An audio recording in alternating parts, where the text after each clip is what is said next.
All right.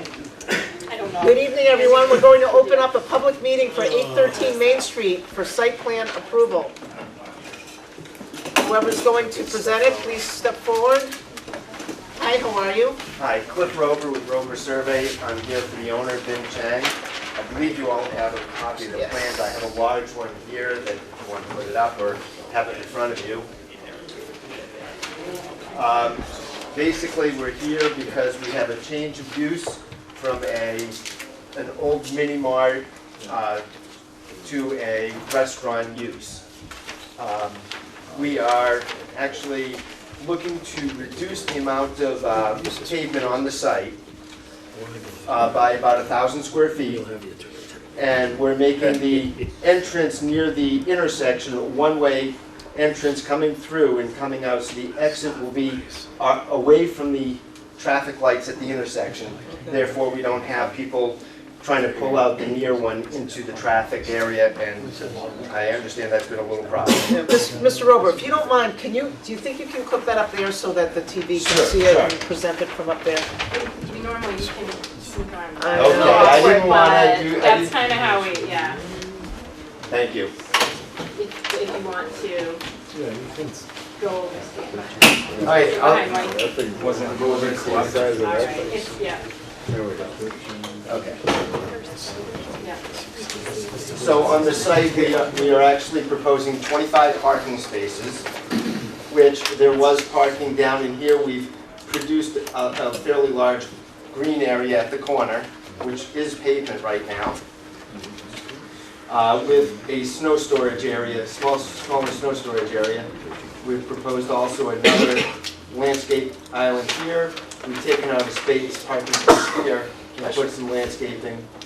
And then with the way the orientation of the spaces are, we've got another small area of landscaping proposed there. And our fairly large snow storage area is behind the existing house. That house is part of your property. This house is part of our property, so yes. We are looking to extend this concrete walk across the front face so the people over on this side have a walkway to get to the front door, which is on the left side. Those parking spots in the front, These are all existing parking they are, spots. and most of them back right into, They do, however, we've actually taken out one of them, which it backs out over the curb, yeah, and we've taken that space out. But these are all existing spaces that, on the rest of them. We are actually proposing to put a one-way sign here so people know that it's an entrance only, so they aren't confused when trying to pull in and out on this one side.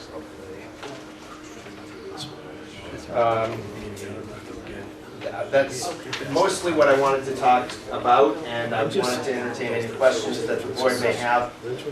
I know we don't have a lot of time in each meeting. Oh, that's okay. We'll take all the time we need. Okay. so, Your number, does that include the use of that house too? That's a business, right? This is a hairdresser. So the number of parking spots required includes that use. Yes. Okay, good. So before I open up to the audience, we'll cover everything. I'll go through the department head comments. Mr. Rober, did you have a chance to review these? We did look through them, Okay, yes. great. I'll just go through them one at a time, and if you have any comments. So from the Board of Health, Chris Knuth states that the applicant needs to provide an exterior subsurface grease trap for the proposed restaurant. At least at the time he reviewed it, wasn't shown on the plan, and he also states the parking along Route 13 may cause issues with patrons backing into lanes of travel. Well, and that's one of the things we did address, especially with this one, but as I said, these are existing spaces and we weren't looking to change that. Right. The grease trap mentioned is on the plans that you should have received, the set of floor plans and everything. They didn't receive the I didn't get that. plans of the building. Okay. But they're on there. They are on there, and I can give you that copy. It's actually a reduced sheet. It makes it easier for me to Sure. deal with. Well, my recollection of the spots in front of the building, they're far enough, they're not like right on the road. I was thinking the same thing. They're not. They're right here. That more in. Wants to make the building. Yeah, but that, it's still, That'll that do still it. is a little deceiving. That Alright. last space is close. The last couple of ones. Well, that's why the last space is taken. Even this last that's marked as that's gonna be used is really close. Yeah, but they're no closer than the ones that are on 117, part of, where past the land and the hair salon is and anything. Oh, I That's, think they're closer than that, you think so? yeah. Yeah, they are closer to that. Well, they There's appear one, to two, be on three, the four of them. plan, but But that was for, you know, it's a Driving by different almost on a use daily too, basis, it Carol. doesn't It's a seem like different it use. has. Well, Have the could be traffic wrong. that doesn't have either. Yes, but there's a So lot I'm of just- traffic on that site at 117, Oh, if I can absolutely. compare. There's No, all, no. that lot is And it's a always full. corner, and it's a corner too. So you're proposing a one-way in from Day Street with an arrow to shift them toward the big pond. if I could say, no, there's no entrance off of Day Street at all. The entrance is from a curb cut from Main Street into this smaller area, and then it goes around the back. Our proposal. And what do you have for spaces? What's the distance between the spaces as they're coming in? What's the, You know, you have, let's say side. all these spaces are full. How much width do you have there? People have to drive between the parked cars That's to correct. get around to your, well, there's, on this narrowest and section, right where you're coming in. They're Where coming you're in coming into a in, parking right there, lot. right there. How wide is that, you know, it's past? about the- 24 feet, And those are regulation spaces? yes. Those are not, what is it, 19 feet? I believe that they are 18 by 8.5, I'd have to check it. but- And you got 24 feet in between the entrance spaces. Yes, they're 24 feet here, but it does have to narrow up because it's a one-way Is through there enough here. room to go through there? There is, Behind that building? well, currently, I drove back there, it is 10 feet, that's all there is. Let me move on to the next. Public Works That's tight. states that the parking should not back out onto a public way. Area is, you know, but they existed. Area is available in northeast corner for parking. One parking southwest corner of building is not accessible due to curbing along Main Street, and one parking space north side of building is not accessible due to painted island for accessible space. This plan has been revised. Since then? Yeah. All right, And this is along, the two spaces they mentioned, one is this space which has been taken off, and the other one is this which is long enough for a parallel parking space. So even though there is a crosshatch island, you can parallel park in this space. How are you gonna block that one off? Just curious. Block, which one? This one off? Yes. It's actually gonna be landscaped. Okay. all right. Good way. I like that. Yeah, there's, no one will be using it. Okay. Those are really tight. Building approves. Fire approves.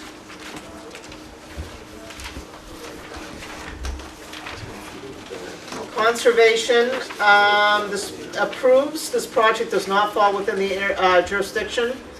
However, we recommend that all laws that ever existed be followed, in particular to drainage, erosion control, and construction.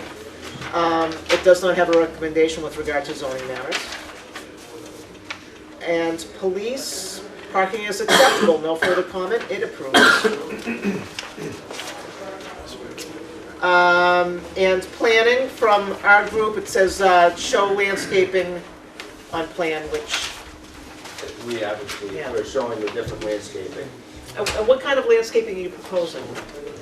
Basically, small bush, small trees. I have a picture here of what the type of plant we're looking at. Okay. We don't want anything too tall, especially out in here.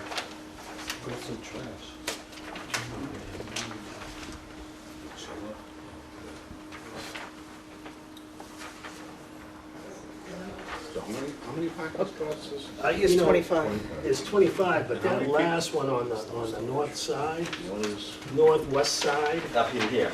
doesn't that back into the road or over a curb cut as well? It does not cross a curb cut. There is no curb cut from all the way back here, I know there's a wide open space, but it does cross. but that one looks like it backs right into the road. The edge of the road is a little farther in, yeah, there's the property line and the sidewalk line there too, Right. so. The road's the dotted Tight. line, right? The thing about, No, that's the, utility pole, I think that's overhead. So you okay, can see the curves on there, Yeah, so. okay. so the double line is the curb line. The edge of the concrete sidewalk is the line in the middle, and the property line is the thick line in the back.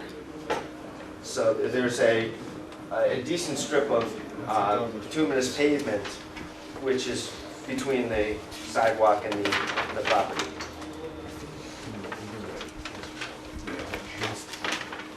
Mr. Rober, how many, I don't have my ordinance in front of me, how many parking spaces are required? You're proposing Just for your 25? restaurant, just for your restaurant.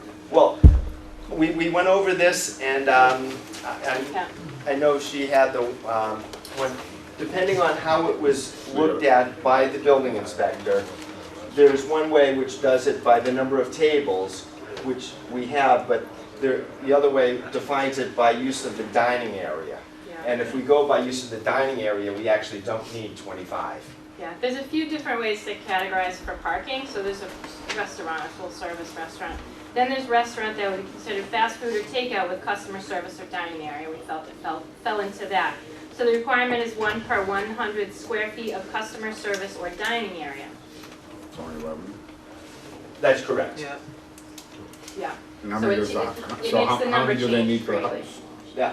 Well, for the hair salon, is it? It's one per chair One is per what chair. it says, and I believe there are 3 chairs. I need 3. Well, And You how many need would they 25. need if you went by good, tables you know. or seating? I should If say? you, well, if you go by the full-service restaurant, it's 1 per 100 square foot of gross floor area excluding basement. So, So there's 2,200 square feet, so 1 per 100 is 22. All right, well, they have either way. Either way, yeah. Either way, Because Yeah. then they still have the 3 for the house. So, If it's a good restaurant, you don't need We hope it will. but they only have to much. follow That's right. the minimum requirement. Okay, before I open to the audience, does the planning board members have any other questions or comments? No? Fred's counting. Anyone in the audience have any questions or comments about this particular project? No? I don't ask 3 times, I only ask once. I'm gonna ask the members again, anything else? No. I think we covered everything. Snow, we went through all of the department heads. Landscape plan, just tell me about, you don't have to pull it back out, your lighting. There was no additional lighting proposed. Okay, just whatever's already on the existing building? Exactly. Okay. If you'd like to keep the plans for the, I'm not sure where, yeah, if you'd like to keep those, that's fine. As long as, we can keep them in our. Yeah, Sure. okay, I'll hand them over here. all right, great. Okay, if I have no other questions or comments on this plan, do I have a motion to close the hearing? Motion made, second by Paul. All those in favor? Aye. All those opposed? Motion carries. Great, we'll go to 6:40, the open public meeting for 60 Hospital Road for site plan approval. And Mike, I think you have to, I have to recuse myself from. Yeah, might have to leave. So one vote is My name is Bob DeLay. I'm one of the hospital administrators, Health and Life Hospital. Corporate VP of Facilities and Support Services. We're here today to kind of speak to the Emergency Department Hospital Improvement Plan. The rationale around that being, of course, to better serve our patients within the area of Leominster and Pittsburgh and areas that we're responsible for. With that being said, you can see I have brought the A-team here and to speak to anything from site, the traffic, to the actual footprint of the plan, etc., and the overall design. So I will stop there, and I'll let this group here introduce themselves for the sake of the record. For the record, my name is Brian Melissi with Whitney Green Associates. We're the civil engineer on the project. John Zikwitz, the Giorgio Associates, we're the architects on the project. Brad Forrest with Walsh Brothers. And with the construction manager for the project. Dave Bellotta, the Director of Facilities at the Health Alliance. And John Shullum, from Park Corporation, Traffic. Okay, Brian, you want to? Sure.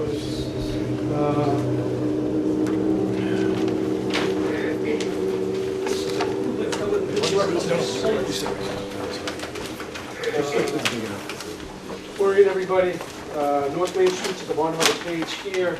Nelson Street runs up the right side of the page. McKay Street runs up the left side of the page. This is one of the plans that's in your package, kind of an overview, just to kind of give you a sense for what's going on. The lightly colored tan outlines here are the existing buildings on campus. The gray hatched area is the area of the new building addition.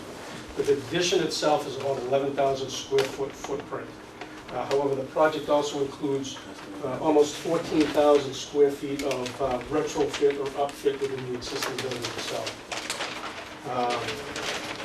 Again, I have a couple of 11 by 17 handouts I can hand out in case any of you get stuck on any detail, but the hatching with the star is actually the whole piece is in the hospital overlay district, which is outlined here.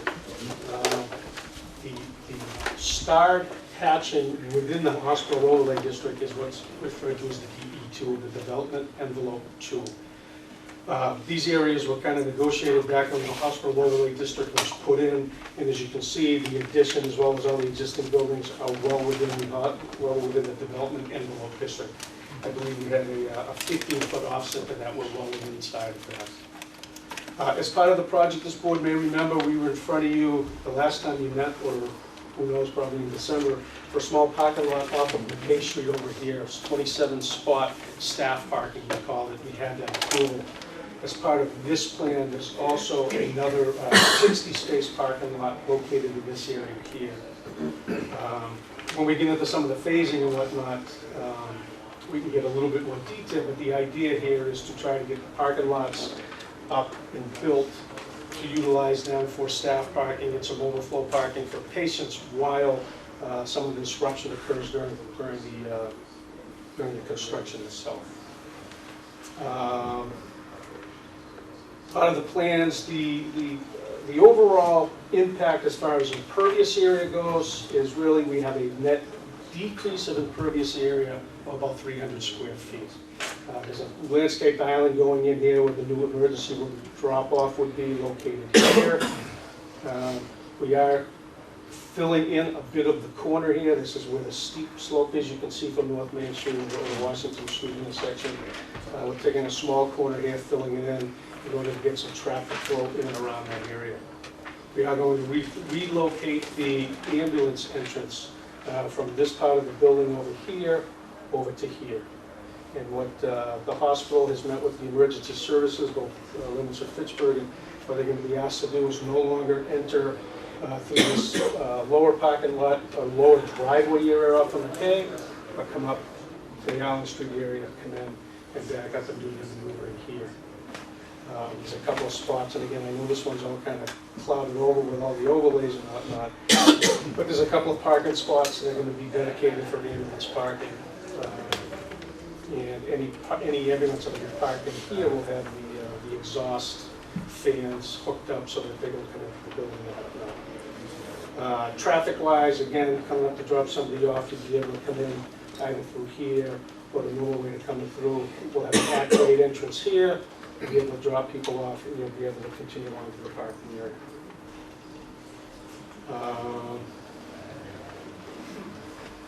Most of the utilities are already on site, water, sewer.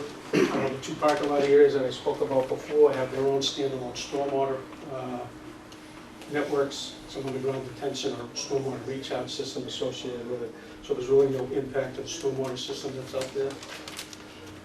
And I know I was very quick, I'm going to turn it over to John Zikowitz to talk about the actual building itself.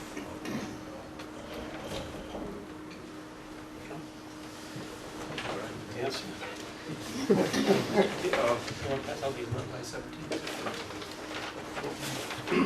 Good evening. This is the floor plan of the proposed ED renovation expansion. The existing line is roughly right along here. comes down by the mechanicals, and then comes straight across there. So this is the new expansion, this is the existing ED that's getting renovated. So Brian mentioned one of the key things here is we're separating out the ambulance traffic from the patients riding in cars right now. They're all kind of congesting in the same spot. Ambulances will be coming down into this entrance. Patients will be driving in, coming around that island and dropping off into a new lobby here. So they'll come in, there'll be security control desk, purple area support. They'll come in. This is the main treatment, all in green. Resuscitation is here. Blue corner is a secure behavioral section of the emergency department. Ambulances dropping off will come in, there's support stuff for them. And they're coming down an extra wide hallway. Standard hallways in the hospital are 8 feet. This one's gonna be a little over 11 feet, so there'll be plenty of room for emergency traffic coming in and out. They'll come right in, go right into a resuscitation room, right across from the main nurse station, and kind of eliminate some of the twists and turns that they have now. It's a straight shot right in. So all the green is, like I said, treatment areas. We're going up from 24 beds to 37, connecting the new lobby into existing lobby B. So whichever door you come in, sometimes people would come in lobby B, they can still get to the emergency room. Vice versa, if someone shows up at the emergency room at night, it's now an easy access for them to get up to the elevators to get up to a patient floor. There'll be a control desk here 24/7. Questions on the plan?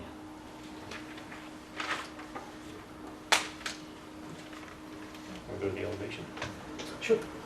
And the exterior of the building, what we're looking at. This is the new addition wrapping in front of the building where the ambulance is in this wing of treatment rooms. Kind of matching up to the existing brick and the striping pattern that's there. And then once we hit this corner where the new entrance lobby is, we're upgrading the look of it, going a little more of a glass and metal panel look, and give it a little more modern look, really identify the entrance, so someone driving up, you know, if they're in a rush, they're under stress, they know where the entrance is. It's going to really stand out. And that wraps down along to where the connection is to the existing lobby. And then we're going to take some of those new materials and wrap some of the pieces on the existing, just to kind of start to tie that whole front of that elevation together. So from the street, it all start to have a uniform look to it. So we'll be going over some of the brick piers, adding some of the metal panel, improving some of the lighting there, so it's a little brighter at night. Some people think it's a little dark under that drop off now for lobby B, so the lighting will be upgraded a little bit under there, so it'll be a little more visible at night when you're on this portion of the site. Adding some naming and some logos to the building. Right now, there's nothing on it that says you're at the hospital. So it's nice to put a name on it.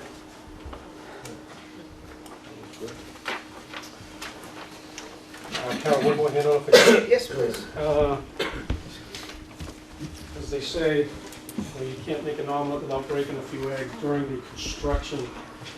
This is a handout that shows some of the phasing of the construction as it relates to how much parking is going to be added or lost. On a final standpoint, we are going to be adding, cheat sheet, 67 spaces. Due to the addition itself, we lose 20 spaces. However, with the two parking lots that we talked about, there's 87 new spaces being added, and so the overall is 67 spaces. What this shows is, as you walk through it, Walsh Brothers, who's going to be who's the contractor on the project, has kind of put this together, going from what they call enabling, which is some of the preliminary construction that will go on, moving some of the on-site utilities, infilling the area here, sorry, John, infill area here, and doing some of the upfit of the building so it is functional during the renovation. And he goes through to phase 1, phase 2, and then at the end, it's kind of an idea of what's going to happen with the parking. And the first sheet kind of gives you that phase by phase and how much parking is going to be added and lost. So at no time do we have less parking than we have on the campus now. It's using all the spots on that job. Not all of them, we're gaining, we're gonna keep these right along the edge here. Where we're losing them is more where the ambulances are pulling in now, where people are dropping off. We're losing a few spaces on this edge. Nothing on this side? Nothing on that side, correct? So you said nothing during, we're not losing any of the spaces number-wise that we have today during the phased in. That's only because we're adding the lots up First. front, the 60 set. First. 60 Yeah. set. But again, Because I didn't know if you'd need some kind of parking plan for the employees or. There has been some talk about, Yeah. about telling employees where to park, where they can park, where they can't park. There's some of those laws, there's some of those rules now where Right. the employees are allowed to park. And so that'll be a little bit better defined, and we're talking about that during some of the meetings, so that, the hospital staff will park away, and the patients and doctors and whatnot will be able to get closer to the building, so they can see it. Yes. So just to that, part of our contract with Walsh Brothers is to have in the contract, about the contract where they're parking. Right now, any contractors that we have park in one back area of the back of the medical building. They're not allowed to park in the neighborhoods. That's all it'll be part of the contract. We don't allow it now, and we're not gonna allow it during the construction.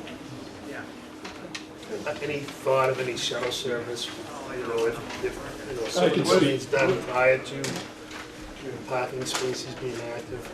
Yeah. In regards to the shuttle services and valet parking, yes, for the sake of patients, absolutely. And discussions around when to execute around the phasing, in particular at some of our enabling phases. And I just want to emphasize too, just a bit, the parking spaces that you see there today really could be used just from sheer current demand. It will help with additional spaces, but in short, those spaces could be used today just because of the sheer growth of the hospital over time. Thank you. They're in demand. No, it's, looks good. Anyone else have any questions so far, up to now? From the planning board, we'll get to the audience.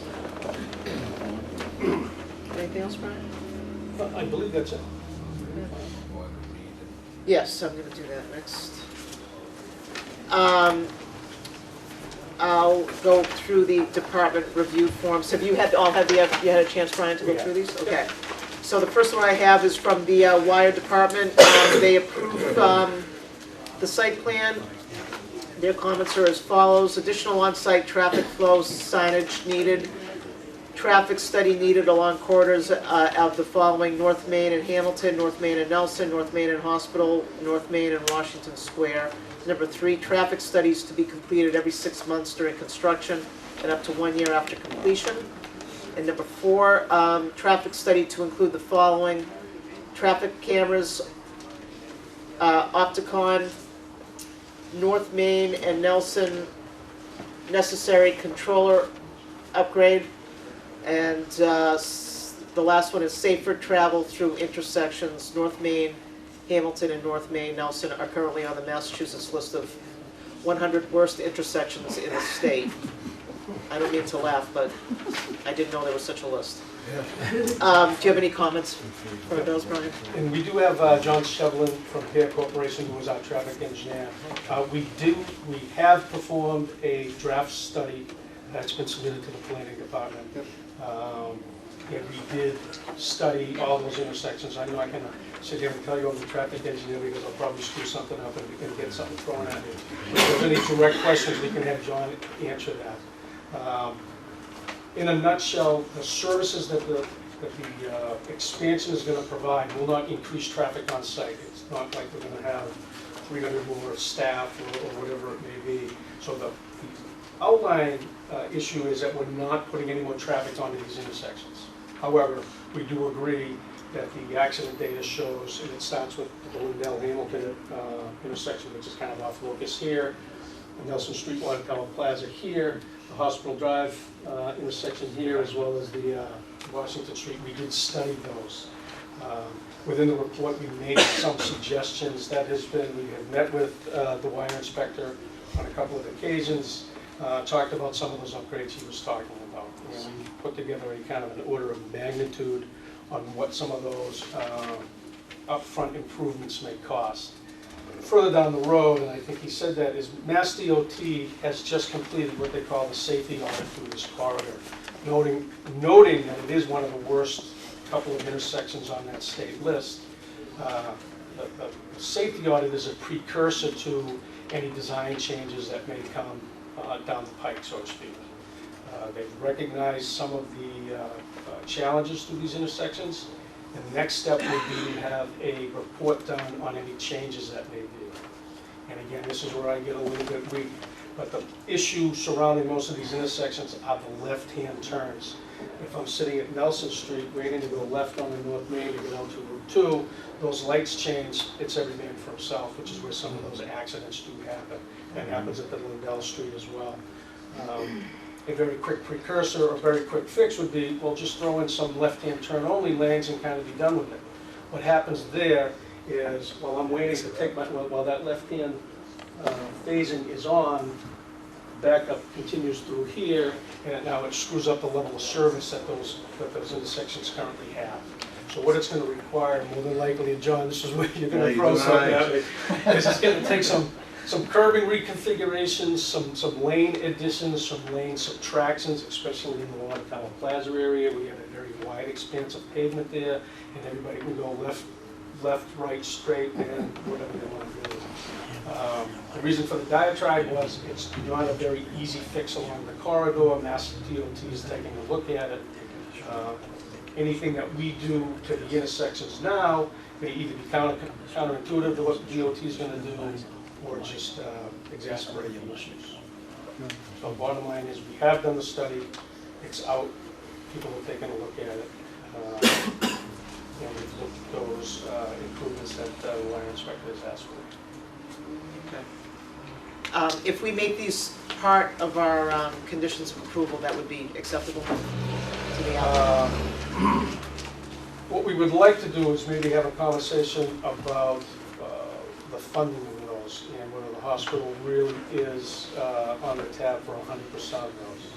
I don't exactly know how that would go about, whether we have another meeting with the wiring inspector, or whether it may be from the city, or maybe just have a chance to talk about this. There's an understanding by the city that the hospital is just one of several area businesses, call it, contributing to the traffic problem. So is there a way to assess the level of traffic associated with the different, with Water Tower Plaza versus the hospital, and try to attribute costs in that way? I have a letter from the mayor that I'll be reading later that will talk about that a little bit. All right, we'll get to that today. And I'm saying this completely anecdotally. I have less qualifications than Brian does on this, but my thought is that the traffic will exacerbate during construction, but then when the project is done, my thought is the reason the emergency room is expanding is because of the need, and it's not a kind of thing where build it bigger and they will come. You know what I'm saying? I don't see it like, oh, it's bigger now, so let's go to Leominster instead of Emerson or something. So that's really what I see as the issue, but that's all anecdotal. I don't know if there's any, I can't back that up with any study. I'm just thinking in a... No, that is exactly correct. The need stands for the ED expansion based on current influx of patients. Been there. There you go. So, Okay. hopefully just a visit. You're not gonna go to Watertower and go, oh, by the way, you gotta give us $200,000. I don't think that's gonna happen, so. And again, along with those improvements that Mass DOT may be proposing in the future. That would be a state cost. Exactly, and then at that point in time, John, correct me if I'm wrong, but one of the precursors to the safety audit is sometimes you can get state into a federal funding for some of those projects. So there's maybe a hope that we can get some of that funding for any of the improvements that may come down. Because it's in the top 200 intersections, so it's a highway safety improvement funding available. So that's the first step they do, is a roadway safety audit, identify what can be done in order to improve the safety in that area. Which they came up with a list. Some they put on the responsibility of the city, some on Mass DOT, and some involved curb closures, geometric right of way, which obviously is something more on the level the state would have to address. All right, so I'll move on to the next one. The Board of Health, Chris Knut states that it appears that the hospital owns most of the houses close to the project. Our concern is for those neighbors who still live nearby. Construction noise, dust, lighting, HVAC impact should be considered. Sir, do you have any comments about that? Just to bring, we have worked with some of the abutters regarding noise issues from our existing towers. And actually, we spend a lot of money on changing out the towers that feed majority of the hospital, and they're actually gonna go, the new ones are gonna go online next week. So we did some sound studies and worked with them, and that's the impact we're gonna use. Okay. Board of, that was Health. This is Public Works, has general comments. Proposed sanitary sewer main has already been stubbed into the site. Please indicate this on the site plan. Show the previously approved 27 space parking area along McKay. Indicate the snow storage area for the proposed 60 space parking area. Provide a landscape plan. Provide an operation and maintenance plan for the proposed parking area and stormwater structures. Issues relating to stormwater management. The plan shows an increase in impervious area. Has this increase in area been included in the stormwater analysis? The DPW recommends a test pit be performed within the footprint of the proposed subsurface infiltration system area prior to construction. Please notify the engineering department to coordinate both test pits and the Natural Resource Conservation Service soil surveys indicate a loamy sand soil type. Therefore, according to the DEP handbook, an exfiltration rate of 2.41 inches per hour should be used in the HydroCAD analysis. Please provide pre-development and post-development sub-catchment maps with the time of concentration designated on them. Please recharge calculations to meet DEP requirements. Refer to the handbook for recharge calculations and drawdown calculations. I mean, I could talk about that stuff all night long, but I'll try not to. Please don't you just. Bottom line is, although we haven't submitted the revised plans, you've taken care of every one of those. I did not put the 27 spot because it was already in front of the board and approved. I didn't want to, but I can show that on it. We had that design. We did test pits. He just wants another one here. We revised the calculations. I don't know if Mark realized that this was going to be a landscaped island. We talked to him about that. So bottom line is, we've taken care of all those. Okay, okay. Any board members have any questions about that? And I'll give the audience a chance to go through all these. I just don't want to, I want to finish up this part of it. Fire approves. Conservation, the project does not fall within the area, within the jurisdiction of the conservation. However, we request the proper erosion controls be utilized during construction. It will require the filing of a stormwater permit. It also requests the final plans approved by the planning board to be supplied to the commission, and it also recommends that all laws, ordinances be followed according to drainage, erosion control, and construction. So, do you have any? We did file for the K Street parking lot. We have a negative RDA. We do not fall in any of the buffer zone areas here. We certainly will be providing a SWIP as the net that he's permit requirements, and so there'll be no issue with any of those covered. Okay. Police approves the plan. Parking is acceptable. Building approves the plan. And the planning department show graphical scale on plan, need traffic study, provide separate landscape plan, snow storage, lighting and signage. Add plans showing modifications and overlay district development envelopes. And mixed use area. Oh, mixed, oh, MUA, Sorry. confirm proposed changes. It's really the, not your handwriting, but the color of the copy. To make sure they conform with the zoning ordinance. The reader. We did submit landscape plans. Yeah, we have the landscape plans here. Yep, there were lighting plans for the 2 parking areas included in the project set, so those have been submitted. I should have told you that Dave and his staff are looking at the campus-wide lighting plan, kind of changing some of the existing lights over to LED to try to take care of some of the impact of the existing lighting.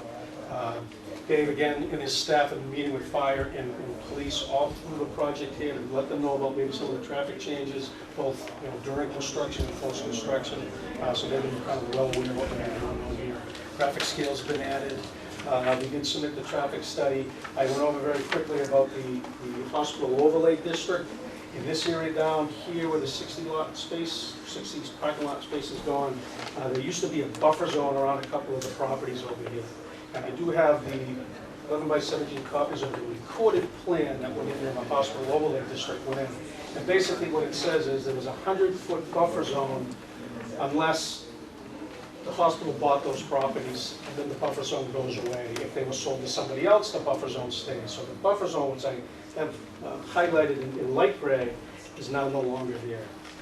And conversely, the hospital owns everything here. The only abutter here was McDonald's, and the buffer zones were not set up for that commercial piece back when the HOD was being developed. Similar situation over there where the K Street parking lot is, although they don't own all the lots on the corner, and so there is a buffer zone that's still over there. We are out of that buffer zone, and those plans have been submitted.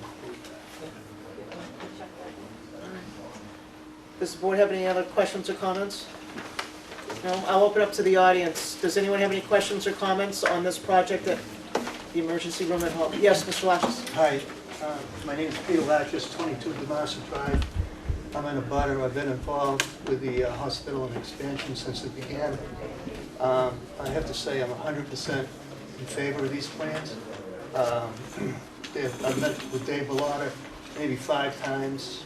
We've gone back and forth in a very friendly way. If I have questions, he research it, come back to me. I've gone with Rick Marchian, so I'm pretty satisfied with that. My concern, 22 years ago, one of our motivations was to get the Water Tower Plaza aligned.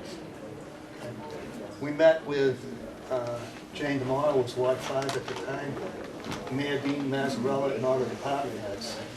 Every one of them said, we have a serious problem at this intersection. So what happened is, a couple weeks later, and also Dave Duncan had a lot of studies on traffic and the design of it and the flaws.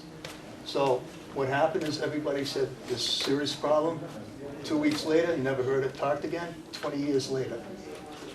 The train tracks are gone now. You can move the transformers. And the real problem there is you got to align the lights. I work in Boston. I've been in a lot of areas around here. I've never seen a set of lights like that one. It's unbelievable. I have not driven up. If I'm in front of the hospital going up Nelson Street, I haven't gone up that road in 22 years because it's really unsafe. Okay? When I'm coming down, I will come down, but I really keep in mind that within a few feet from that, where I'm on the corner, when I go to take a turn and go towards Leominster, that somebody might come straight across from Water Tower Plaza and go in there. Okay? I also have a CD at Workers' Credit Union. I only go there once a year. I have a CD. I want to do my banking business there because once I get in, I have to go all the way up with the flow of traffic because I can't go back. I can't cut across. So there's a lot of serious issues. I live there, I know, and I've seen a lot of accidents there. And I've talked to Dave Bellotta on this, and he realizes, the hospital, actually Health Alliance would like to work with other abutters, Water Tower Plaza and others, credit union, and so on, to get this fixed. Because what amazes me is, in 22 years, we fought hard to have Leominster Hospital come here. It was quite a battle. It was either going to be in Leominster and Fitchburg. We want it here. Now, it doesn't make sense to me that the hospital put With this expansion, they're gonna put in over $80 million. And they got a beautiful site. You said you can see the entrance, you know you're going up. They got a first-class hospital and a lousy intersection. And really, you gotta think of the long run. The most important thing is for the ambulance to travel on Route 12. They've spent millions and millions of dollars on Route 12. They made it a little bit faster, you know, convenient to go down, and then you get locked in at this grid with curb cuts and everything else. So it's the workers' credit unions, the McDonald's, it's the lights, it's off-center, and nothing will work. And believe me, I'm not an engineer, but I know if you don't align the lights, you'll never get it fixed, okay? So I'm with Health Alliance. They know they're not 100% to blame. They're only a fraction to blame because Route 12 is loaded with traffic. It's only going to get heavier. There's more cars all the time. And the most important thing is, it's like in Boston. There's there's one freeway, Mystic Ave, probably handles even twice the traffic, but it doesn't have all these curb cuts.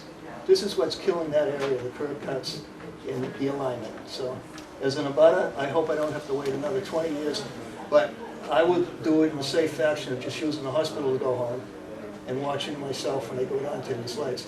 But for the sake of the safety of the pedestrians in Leominster, they're making it reasonable that people every day going to work don't have to put up with that intersection. Thank you very much. Any comments to Mr. Latch's comments?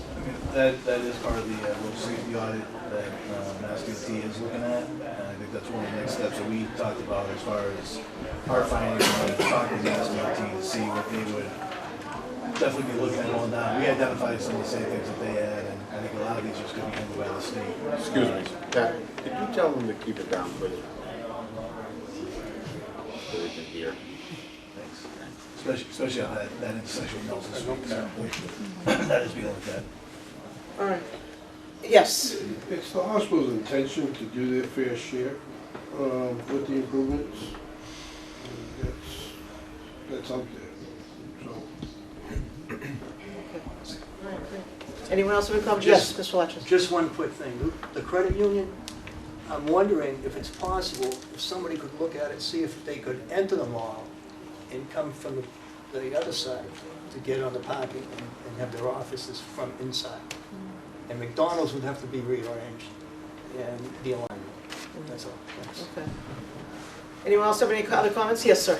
I'm not here for this reason, but one of the comments I have driving that road is... Can you identify yourself, please? Gary Zimmerman, Lynn Haven Road.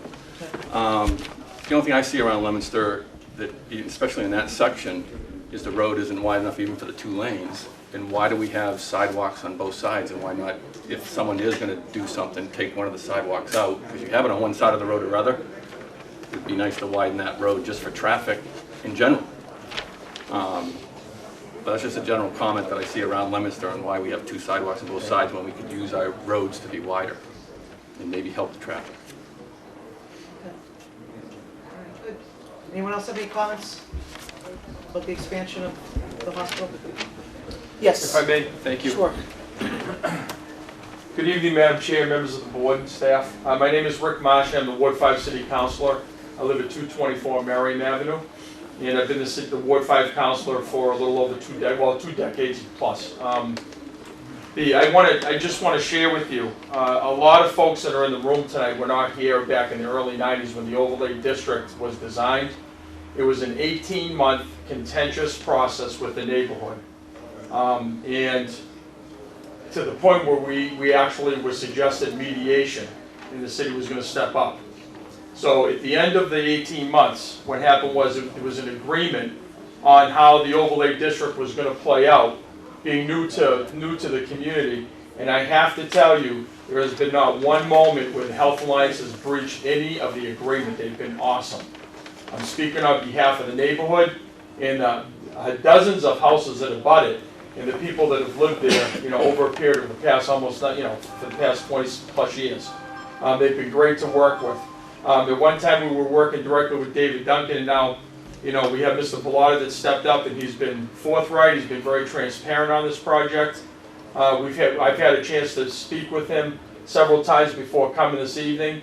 There were some neighborhood issues that were brought to my attention, and every single one of those items was addressed. You know, from the moment of operation to who the contractors are going to be, to, you know, disposal, removal of building materials, to parking, the parking plan, how it would play out, to the sensitivity of not so much Nelson Street, but McKay Street, where there are, not McKay Street any longer, but Lower Arlington Street, where we do have residents in a housing project there for the elderly. Everything was mitigated. There will be some isolated issues that take place. I have full confidence in Mr. Bellata and his staff to be able to address those accordingly. We're very pleased. The only thing I disagree with is the fact that once the project is done, that they're not going to increase the traffic. We hope you do. I mean, the intent is to build the confidence back in the community and the people who use Health Alliance Hospital. You know, they have a beautiful mental health section being built, improvements in the emergency room, being able to take care of their patrons in a timely fashion, whereas right now sometimes it can run into hours to the point where you leave the hospital because it just took too long to be seen. You know, in some cases, they've done a good job with their ancillary facility off campus. That seems to be working pretty well from a consumer point of view. It's taken the burden off a little bit of the emergency room, but we hope they do better. We hope they actually increase it. With that being said, I can share with you that I did a study. I'm not a traffic engineer, but I did check out for 1 hour, one day, and 80% of the traffic coming onto Nelson Street from Highland Avenue coming down, or St. Jean Street, which gets whacked with cut-throughs, and also North Main Street, the traffic that went up Nelson Street did go to the campus. So a lot of that is being used for campus purposes. We had a brief discussion regarding taking Memorial Drive and making it a two-way again, or Hospital Road, Dave, was it? Hospital Road. Bringing it back to a two-way, because right now, what happens is when you exit, you have to go to the right. So if you want to go to the left, you can't. Going into Washington Square is really not an easy maneuver in order to be able to come back out onto the lights. It's actually permissible.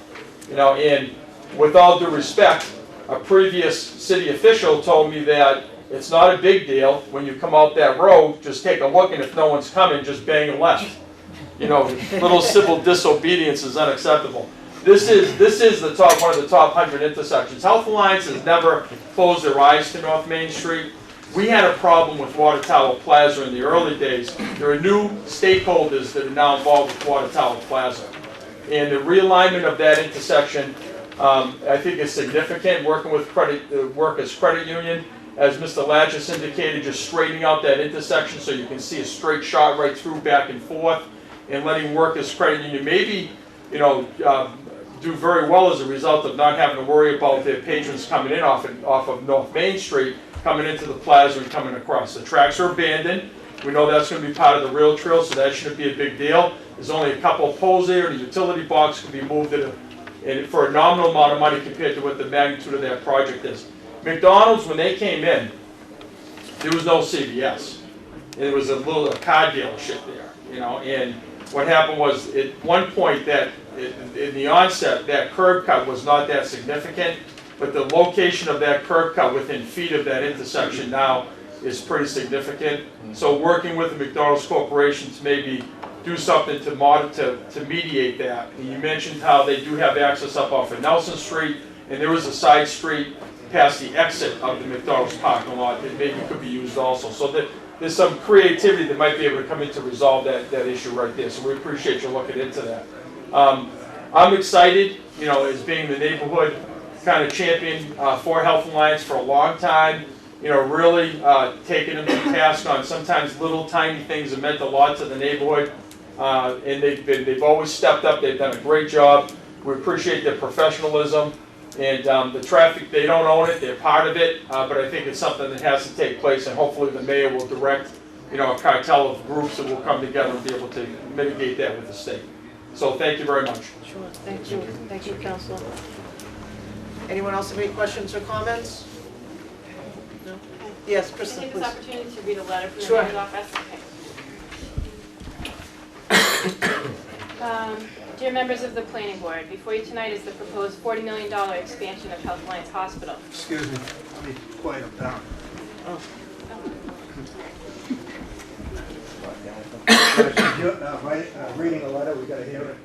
Keep it down. Everybody keep it down. I'm following Rick, I sound like Go ahead. quiet. I want to hear you. I've heard a lot of these letters. For historical purposes, Leominster Hospital merged with Burbank Hospital in 1998 and became Health Alliance. The merger created a large regional facility serving the healthcare needs of North Central Mass, which we are pleased is located here in the city of Leominster. However, that merger, along with subsequent expansion of services at the Health Alliance campus, including the most recently approved merger with Clinton Hospital, has placed an increased burden on the surrounding area. Traffic congestion has been heavily impacted at the intersections of Lindell Avenue, Fruit Street, Nelson Street, and Washington Street at North Main Street, along with the intersection of North Main Street at business entrances. So much so that the area has been named to the top 100 accident sites in the Commonwealth. Prior to the approval of the current Health Alliance expansion, we would respectfully ask that the planning board require a peer review of the traffic in the area, the traffic study and the traffic. Although the report prepared for Health Alliance by the Pear Corporation in December of 2016 states the hospital renovation and addition is not expected to have an impact on the number of trips to and from the hospital site, as there is no expansion of services, the impact of years of expansions of Health Alliance services and the surrounding properties with very limited improvements to Route 12 have indeed had a tremendous impact on traffic, saying cumulatively an effect. In addition to the peer review, we are asking that a meeting be set up with Workers Credit Union, the owners of Water Tower Plaza, McDonald's, and Health Alliance so that specific decisions can be made on outstanding traffic issues on Route 12. Thank you. Yeah. So there's an understanding that the increased traffic is attributable to not only the hospital but other businesses in the area, and that everyone should be able to step up and help. Okay, that sounds great. Does anyone have any questions or comments from the mayor's letter? Craig? Is he brokering it? Is Kristen, is the mayor brokering it? The mayor? With the businesses? He's suggesting a meeting. He's suggesting it, and then I'm sure I will be. Oh, you? I'm guessing I will be involved in pulling that together. I'm just wondering, Yeah. it sounds good, but, who's gonna Right, have the meeting? exactly. How do And I we think implement this? CVS should be, because there's a lot. And CVS, Absolutely. yes. Yeah. Yep. All right, any other questions or comments? So what does the board want to do? Do we have enough information to close the meeting? Do we want to think about reviewing the traffic study? I leave it up to all of us here. Much of it is still to be determined because a lot of it's not their control. You're talking reframing intersections and lights. And DOT's involved, because it's a But state the traffic highway. study does make a lot of specific recommendations. Well, let's think long-term though, because if they come back with a plan, the only plan that's before us now is with the hospital. It's not gonna be up to the planning board to police what Workers does or McDonald's or CVS or anything else. So if we're going to leave it open, and I'm just looking at the big picture. If we leave it open to see what happens with the traffic study, it's not like we can make it a condition of approval except for whatever they've agreed to do, so. I think that, well, I do agree, or I believe that this expansion is not going to create undue amounts of traffic that isn't already there. So I don't know if it's really important to tie the two things together and hold this up, frankly. I mean, hopefully that will get figured out, and it won't take another 20 years before the intersection gets fixed. But if it was going to create a lot more traffic, I'd say maybe we should, but I don't think that's going to be the case. I think for the two of the intersections, the state has already done an independent traffic study with the road safety audit. They looked at safety issues and capacity issues, so I think it's been somewhat done already for those two intersections. And those are the two more significant ones within the corridor that had safety issues. Are there any plans of improvements? Well, I think that's their next step. They identified some of the things that could be done. Now I think they need to sit down and like I said, they identified in their road safety audit responsibility of who will be responsible for the different improvements that they recommend. So I think that's their next step, to determine, okay, what can or can't be done. 5 years from now, we're looking at. Yeah, I mean, so a lot of that funding is gonna come from the state on certain pieces of it, because they own it. Right. Because it's a state highway. The other funding is gonna have to come through this broken meeting with everybody agreeing to it. The wild card here is, I'm not worried that this meeting won't happen, but it will be looked for, is how long the state takes to ante up for their piece, or even start the project. I'll come up with a plan. That's why I don't. The That plan. could be several So the years whole, out. this, I agree with that. Yeah. I agree that it shouldn't be holding this up. If I may, Madam Chair, the wire inspector's review, one of the first ones, The signalization. not just that, but he did ask for a traffic report at a 6-month interval. Yeah, and I- that's what I'm Right, looking he at. did, and that's part of the conditions. And that condition could be that we could try to Yeah. meet with DOT and make some of those improvements of those meetings part of that 6-month and 12-month. That's what I was thinking, because that's the one that Yeah. I was looking at here. Traffic studies to be completed every 6 months during construction up to 1 year after completion. I think among the 4 conditions, that's the one that we can approve the plan with that condition.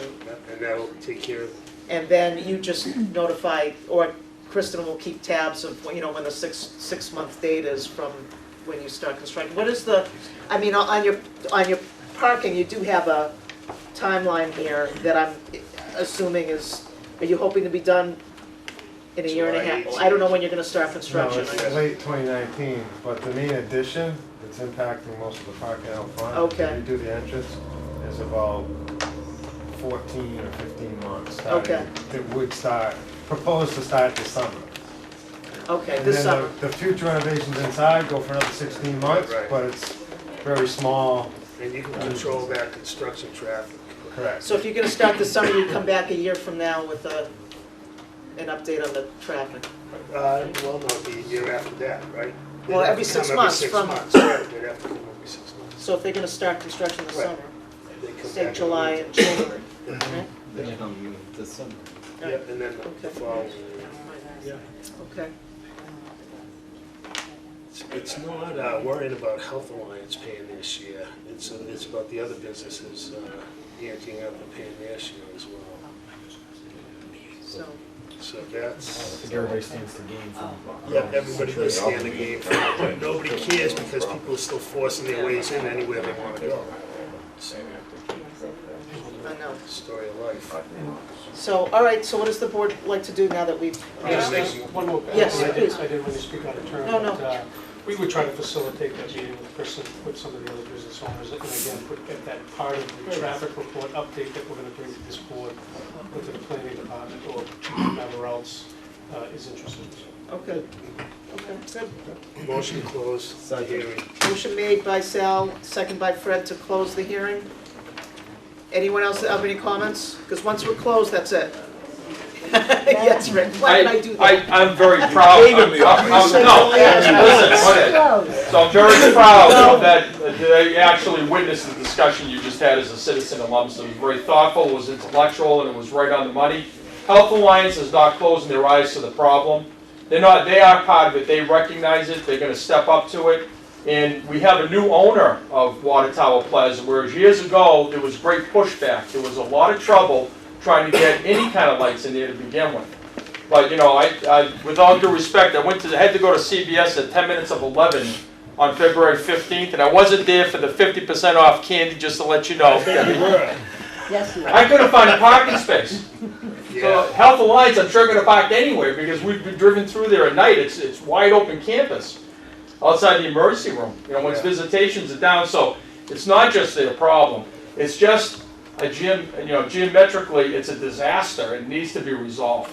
I have great confidence they're going to address it. So I'm glad to see you pushing forward to be able to let them move forward, and then, the city will step up and do what they have to do. Thank you. Sure, sure.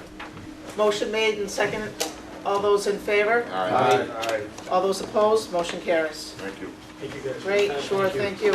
I have to, well, let me open up the next meeting, then I have to just step out for like 2 seconds here. We're at 7:30. No, I don't want to do that. We're going to open the public hearing for a vote. Oh, we're going to open the public hearing for Research Drive, Southgate, for modification of a definitive subdivision plan. I'll be right back.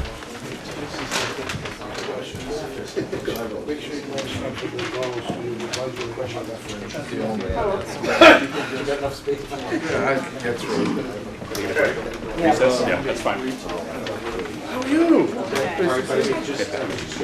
To the hydrant. I see. We're Okay, all right. We're dealing with the next Tuesday.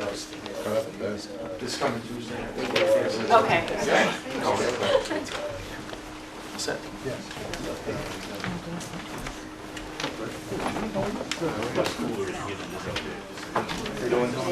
Which is amazing, because it's like.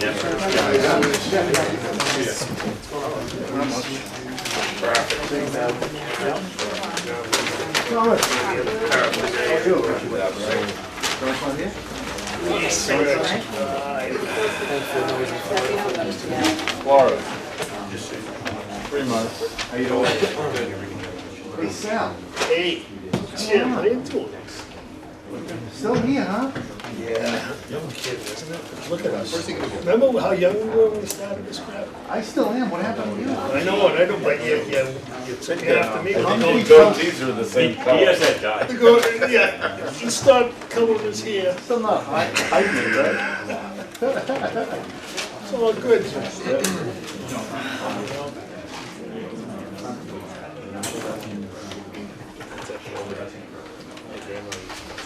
That's funny. Oh, it's great.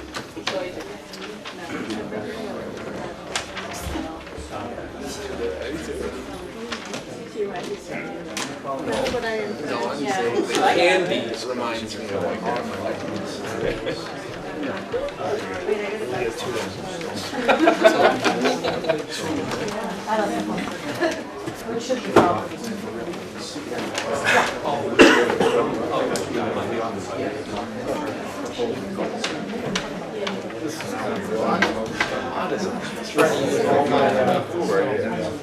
Meditative power.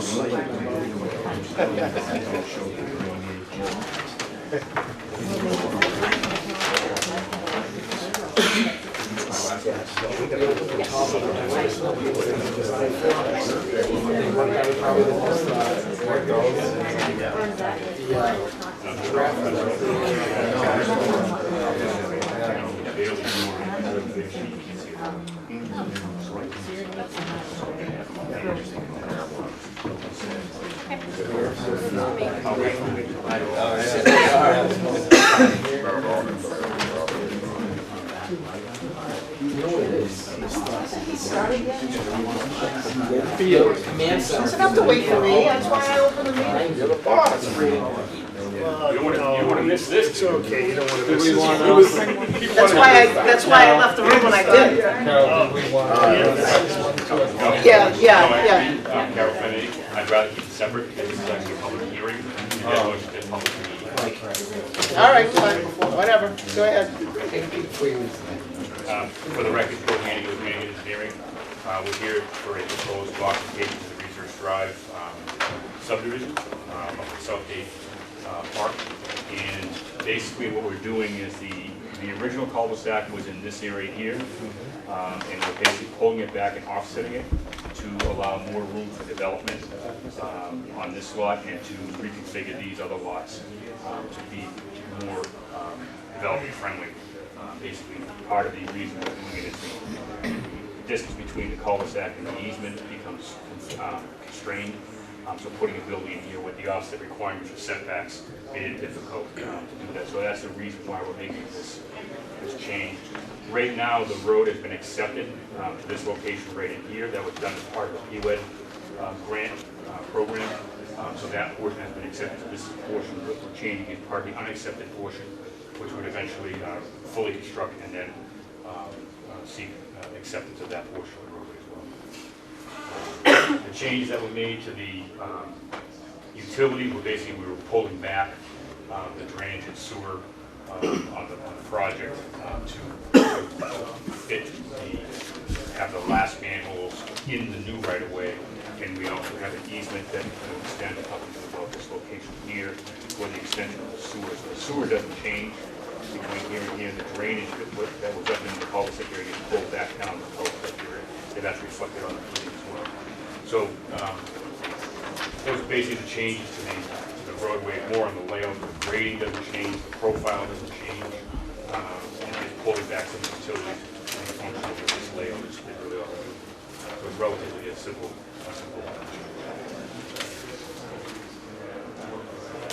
Okay. Does the board have any questions?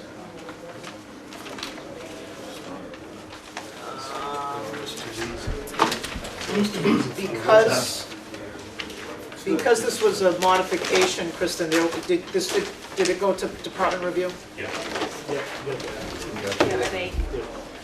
I don't know why when I was reviewing it, I couldn't find it. Yeah, the only comment I that don't have came back was from the DPW regarding the updated plans and profiles. And I talked to Mark and informed him that there wasn't any change to the profile of the roadway, and there's not any change to the profile of the roadway for technology drive either. Okay. And they asked, the board of health asked about residual contaminated soil. That's on residual contaminated soil. Under the board of health? Yeah, that I'm not sure what that is. I think that all the contamination that was on the site was removed by Jimmy the owner of the land. What did he write? He wrote, he's asking a question about is there any residual contaminated soil in the area? There never was any. Right. Thank you. Bottom block. Yeah, that was before. That happened. That was originally part of it. Right, and it wasn't even in this area. No, I know. What is residual contaminated soil in that? Is there anything left over that you didn't clean up? There was none there to begin with. Here's your answer. Then there is none. Don't get him riled up. No, I hear you.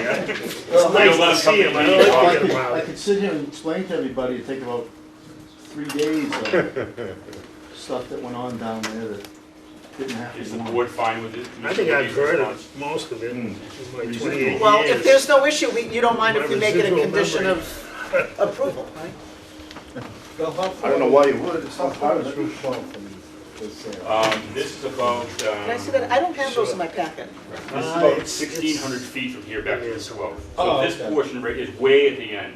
So if you drive to the end, this is the actual end of pavement right here that was built already. Yep. And then this is kind of right now, it's a big open area in here, and there's some excavation happening over here. Okay? It's right at the very, very end where we're just pulling the cul-de-sac back about 150 feet. I mean, I don't even know what any risk, I mean, I think maybe he's just asking the question Right, you just asked the question. without a question mark. Oh. Well, you're saying residual, so it almost sounded like it was You there. took it from over here, and you're like a pilot. You took it, you piled it from over here, and you piled it over. Right. There you go. That wasn't with Any other, accusation. any other questions or comments? Do I have any questions or comments from the board on the modification of this definitive subdivision for Research Drive? Does the board have, No, I think it's pretty straightforward, and I think it's do I have cleaner. do I have a motion? Did you ask me? Yes? Oh, I only asked motion to once. close the hearing. Second. I think you just asked. I did. No, You said- I'll ask No. again. I did. Does anyone in the audience have any questions or comments about this project? That's the third time she asked, because of you. That's an extra 5 minutes is, you're gonna remember. Sold. Okay, motion by Sal, second by Paul? Yep. Tom? All right, let's close. All those in favor? All those opposed? Motion carries. We'll open up the 6:51 open public meeting for Research Drive, Southgate for site plan approval, Lot A, for Continental Stone. The first thing I want to do is apologize for the colors, because we got a new plotter, and the color scheme doesn't work as well as the old one did. So I apologize for the color. So this is the end of Research Drive as it would be constructed per this plan should it be approved. So then we would have a driveway coming off the end of that to have customer parking in this area here. There will be another driveway which would extend out to the back. which would have the employee parking as well as the trucking operations in and out of the facility. Basically, the trucks will be bringing in slabs of granite for manufacturing into countertops, and the trucks would actually be able to drive right into the building at grade. They would drop off, they would pick them off basically inside, they stack inside, they process inside, then they'd be delivered out of the same doors. So all the operations relative to employees happen to the back, all the operations relative to customers happen to the front. The front portion of the building is a two-story section of building with showroom on the first floor and office and storage on the second floor. The back part of the building is 30,000 square feet, and it's about a 28-foot high single slope roof. It's going to be pitched towards this detention basin on this side to basically to make it so we're not draining onto the power easement, which they have issues with. So we're able to address that. This driveway has been laid out and designed to be a common driveway that would provide access also to this lot here. We have another prospective tenant that is looking at purchasing that lot. And it looks to be about a 50 or 60,000 square foot building that would be going on that. We've incorporated a drainage easement in this area here to allow this to be constructed for this potential use in the future. So this drainage does not need to be built as part of this project, but it is shown in the overall development for just in order to take care of it. This pipe would then connect out to the existing drainage system in Research Drive. How wide is the common driveway? 24 feet. Accommodate two semis going different directions? Yes. How much to spare? Well, semis are only 8 feet wide. I'm just asking. That'd be 16, so you'd have 8 feet of error? Yeah. Plus shoulders. Well, that's if you got control. Drive it very slow. So 24. It's sufficient room. For you. And I don't even drive semis. I know. That's why I'm saying that. Fire and police have no issue. Just asking. Is any part of this showroom built? Yes, in the front on the first floor. Okay. Right in here, the showroom on the first floor. You probably said that, I wasn't paying attention. You got your 5 minutes back. And you've accommodated for parking for that? Yes. Yeah, I think we actually have a couple of extra spaces in the parking lot. How wide is that entrance? This is 24 as well. I would not recommend a semi going No. DPW has questions. We show a dumpster in the back over here. That's obviously not that visible from the street. But that's where all the debris would be. Snow storage, we have snow storage areas both shown here and here. We actually own up to here. There's plenty of room to snow storage in here, and we have snow storage in the back as well. Yeah, snow storage is fine. In the original submittal, we had grading in this area, we had grading in here. We're still working with National Grid on their policies relative to grading and doing work within their easement. So we have a couple of projects that we're working with on that same issue. When we did the original section of Research Drive, the first 5-foot cul-de-sac, we went through a full ascent process with National Grid, and they allowed us to plan future parking and drainage within that easement. Now they're adverse to that, and we have to go meet with them and try to find out why and what we could do. So what we did for this plan, we basically just pulled everything off of that so that this could stand on its own and be approved by the board, and then we'll deal with that as we get to the consent finality with National Grid. Yes, Jim. Phil, do you remember how wide it is between the lanes where the islands are?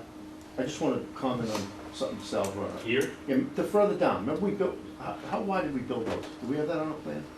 I don't It's like recall. 14 feet wide? I think they're more like 16 or 18.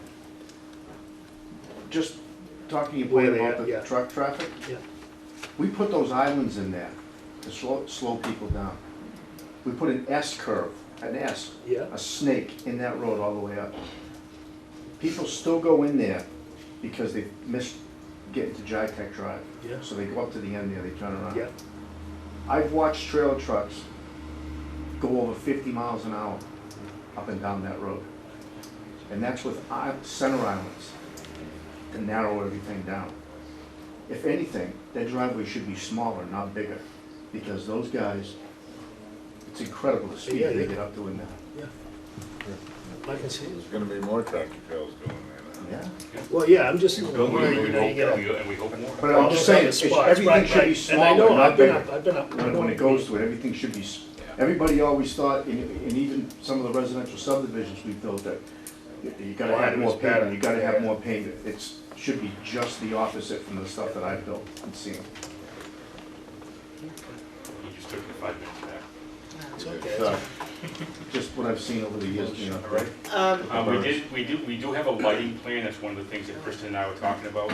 And what happened was they sent the lighting plan back over, and I can plot it out on 8.5 by 11. I have some copies to show you if you want to see it, but you can barely read. You can't read it. So I'm going to ask them to get it back to us again, because that's what plots out. So I'm actually going to have them. Yes, exactly. Yeah. So I'm going to have them send me the CAD so I can prepare a lighting plan. So we appreciate it if we can do it as a condition of approval to submit the lighting plan on this one. All right, do you want to go through the comments, Bill? Sure. Let me actually get that right. He always does, so I know how much he enjoys Well, reciting don't to give us, too much so. time to talk. He usually just reads what he writes. Okay.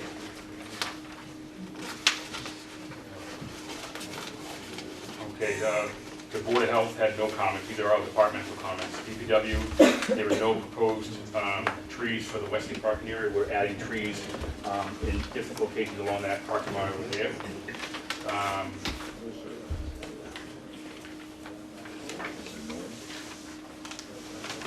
Yeah, there's another one. Oh, it's a letter. Yeah, there's a letter. Okay.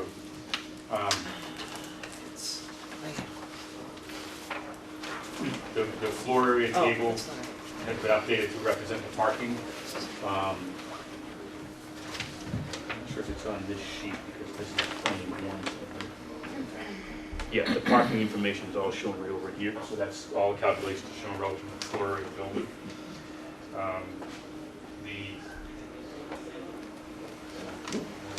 The water quality units in drain manholes S8 and drain catch basin S9 have been labeled to show which, on the detail sheet, we've added information to show which water quality unit goes with which structure. So that's been updated. And sent agreement with National Grid is being worked out. We've added north arrows to all the plans. Building had no comment. Conservation states that the project does not fall in their jurisdiction, but they've asked for some erosion control, so that erosion control along the front end of the front of the board. This is actually a non-jurisdictional wetland on the other side, so they've asked us to do that. We've done that.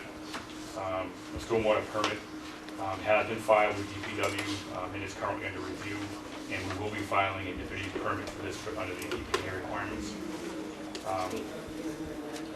Once we have all the final plans and documents squared away, the conservation asked for a copy of everything. We're going to provide them with that information.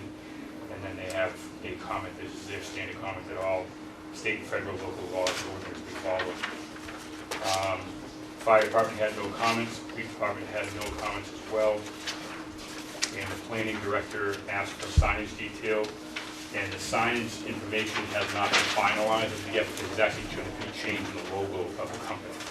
So he wants to provide a sign information for that once the logo has been redesigned. Those are the comments. Any, the planning board have any comments? Any questions? I'll go to the audience. Does anyone have any questions or comments about this site plan, new construction on Research Drive? Make the motion to close the hearing. Motion made by Fred, second by Paul. All those in favor? Any other comments or questions, Kristen? All those in favor? Aye. All those opposed? Motion carries. Thank you very much. Thank you. Getting small.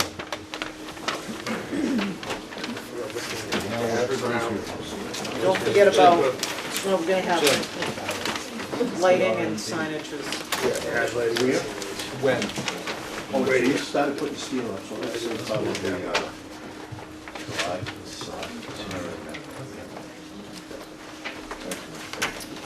Okay. I'm going to open up the public hearing for 456 Litchfield Street for special permit approval of the telecommunications tower. Can I have the ordinance? I'll give the short forms. Thanks.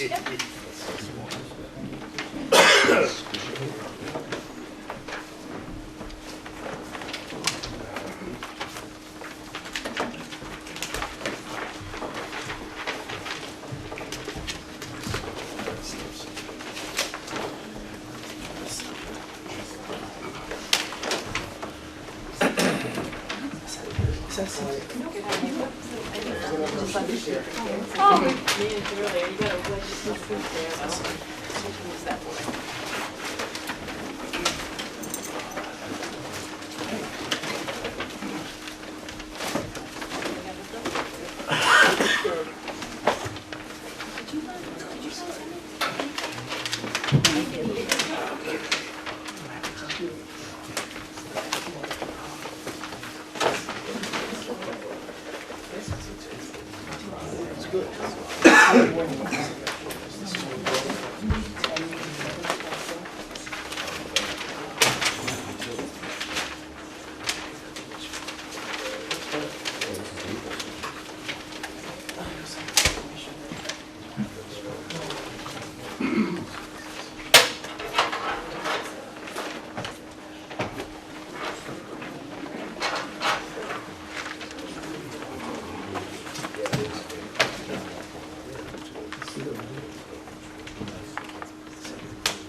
Okay, when you're ready, sir. Okay. Good evening, Chairman, members of the Planning Board. My name is Scott Heffernan. I'm with Telesite, and we are proposing a 124-foot monopole at the Eagles Club on Litchfield Street, 456 Litchfield Street. I know there's a lot of material that's been disseminated, so we can do a high-level overview. I know you're busy tonight, but we can drill down on any details if you want, as in depth.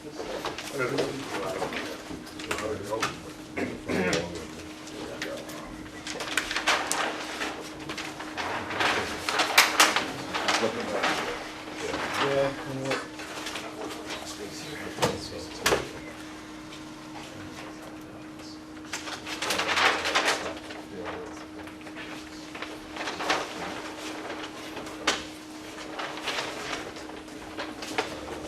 I think the best view for us to look at is A1, page A1.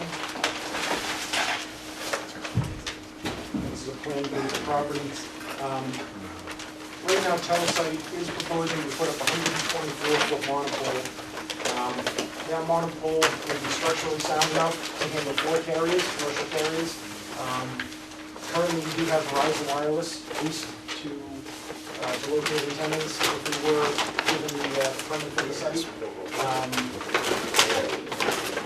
So in addition to Verizon locating at 120 feet, there would also be space available 10 and 10-foot increments down from 120, 110, 190 feet for 3 other carriers. In addition to commercial carriers, we also offer free space to the city, municipality, if they have a need for police, fire, emergency services, things like that. It is completely free of charge, so any antennas or equipment that you would want on the tower, we would definitely make space for that structurally, as well as geographically on the tower.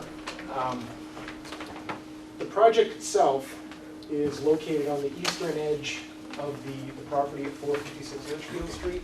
If you're familiar with the property, the club sits at the top of the hill. As you head east, there's a lower lying ball field area, and that's roughly about 30 feet lower in elevation. Along the eastern edge, as you head towards the intersection with Route 12, there is a stand of trees that kind of wraps around the edge of the property and then up towards the back of the property. off of Litchfield Street, there is an access path that exists. There was a gate there.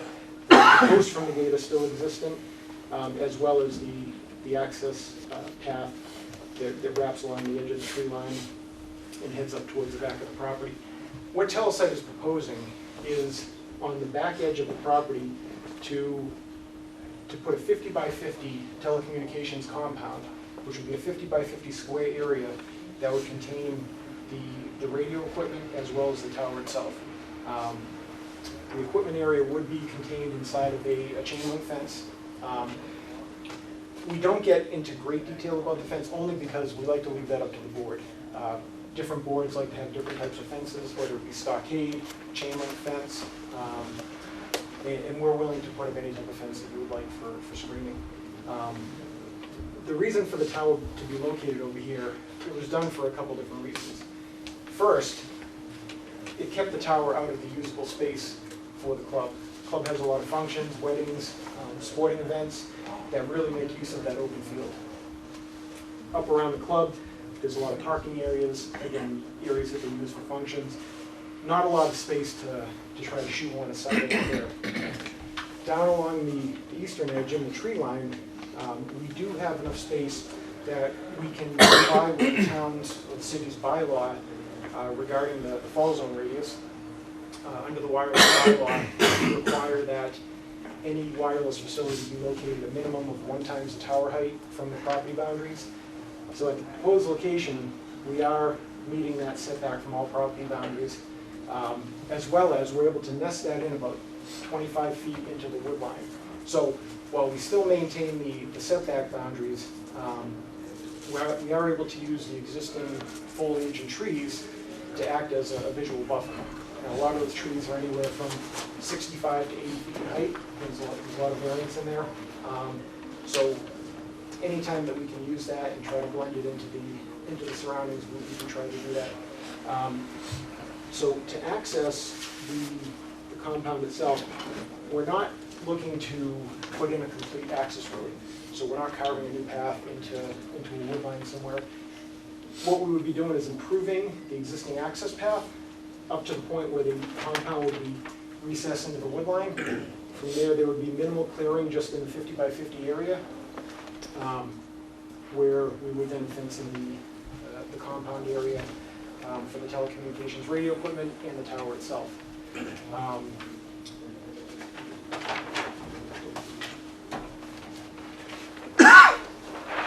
Next page A2 is a little more of a drill down on the compound itself.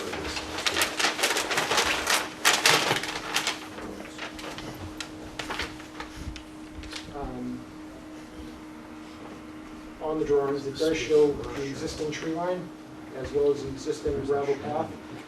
What Telesite would be looking to do would be to just improve the existing gravel path that wraps up around the backs of property. We would add some crushed stone, things like that, just level it out. We do not propose paving it. Obviously, that would increase any type of runoff and things like that. We did discuss that with Concom, and that's obviously their wish as well. So the improving of the existing gravel road, wrapping up to the tower, there would be a gate on the stockade or whatever type of fence that the board would wish to enter there. It would be secured, it would be locked. The only people that would have access to that would be Telesite, the tenants, as well as police and fire, folks like that. But we do make sure that they are locked 24/7 unless the technician is in there. Utilities that feed the tower would come off of Litchfield Street. We would pull off an existing service line on Litchfield Street.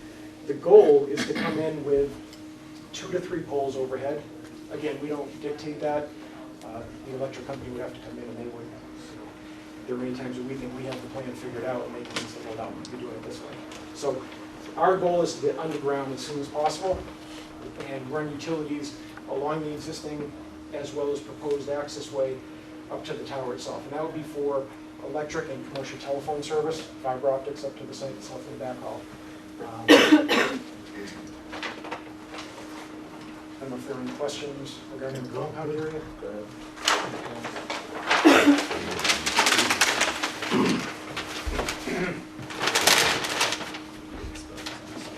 The tower itself is proposed to be 124 feet in height.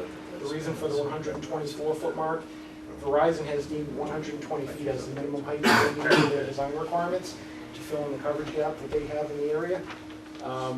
So in order to get an approval height that the top of the antennas wouldn't exceed, that would be 124 feet. And again, the profile here does show the other three carriers that we would be building the site for. If in the future, the city wanted to come in with emergency services, we could put a crown on top, we could put an extension on top. We always overbuild the foundation and the base plate to anticipate that, so we wouldn't have to go to the tower, put up a new tower if this tower ever came to us and said, hey, we'd like to put up a 10-foot extension for microwave or emergency services. The tower itself would be galvanized steel. We are open to options. Some boards like to have towers painted brown, green, different colors to blend in with the environment. We tend to find that, we've done it every different way with regards to towers. We've painted them, we've made fake trees, we've put them in cactuses. We find that in most environments, the galvanized steel, when it weathers, it becomes a dull gray color. It blends into many environments. I know that some boards have tried to get crafty, and we've been asked to paint the top of the tower sky blue. Yeah. But on a gray day, you have this powder blue tower sticking out like a sore thumb. So again, we tend to leave them galvanized, and over time they do weather and become a dull gray. If the board had any wish, as with regards to a color for the tower, we're more than happy to entertain that. We just have to order the tower appropriately with the right color.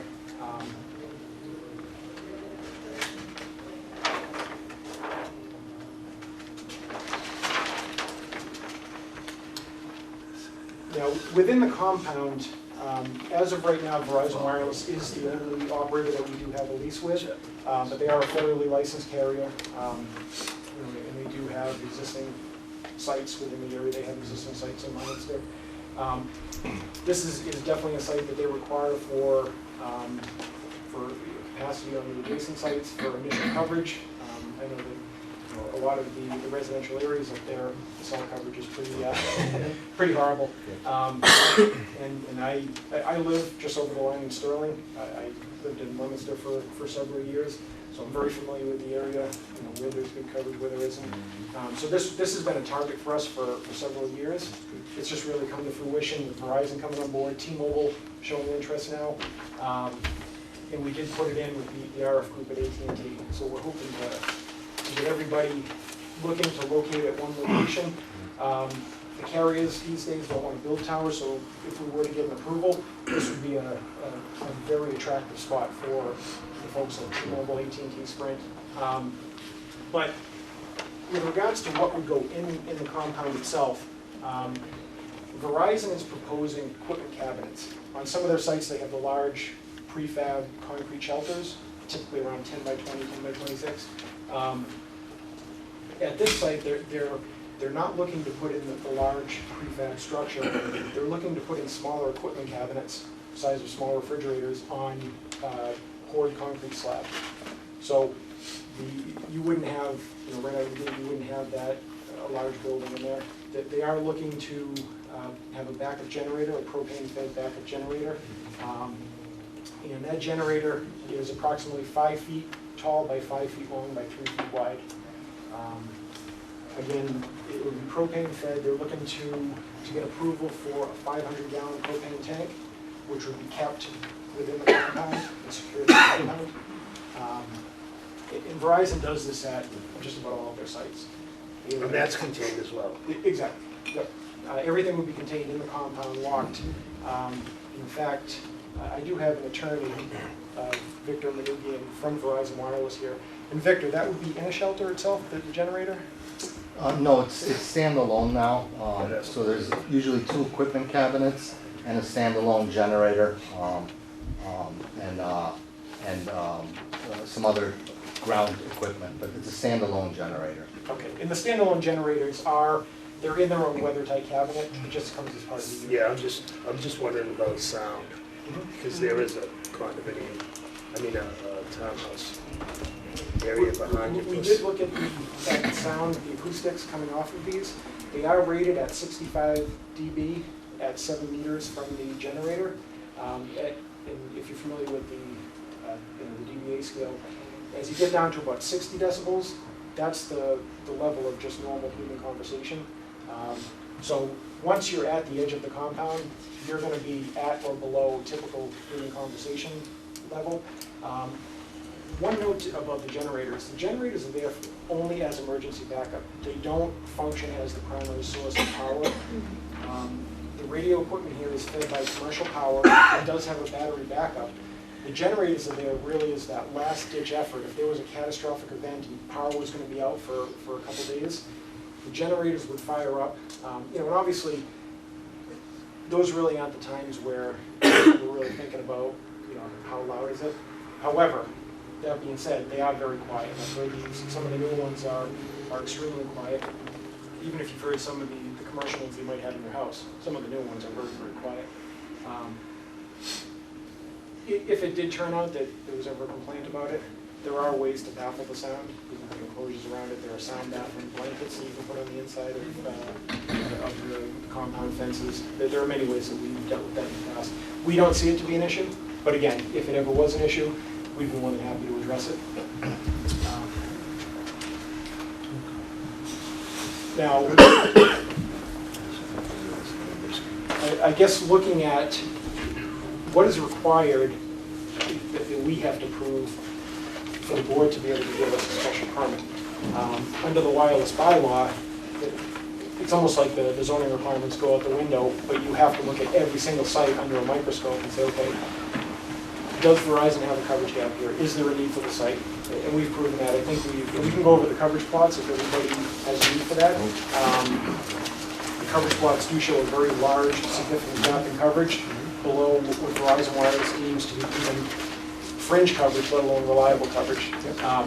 Their RF engineers have come up with a height of 120 feet as the minimum height required to be able to provide reliable coverage that will hand over with adjacent sites. And that's a key feature because, number one, everybody gets a little upset when they're on a call and they know that they're going to drop the call, or you're in the middle of a conversation and it just dies out when you know that there should be good coverage. What it also does is it cuts down on the number of proposed sites that you may see in the future.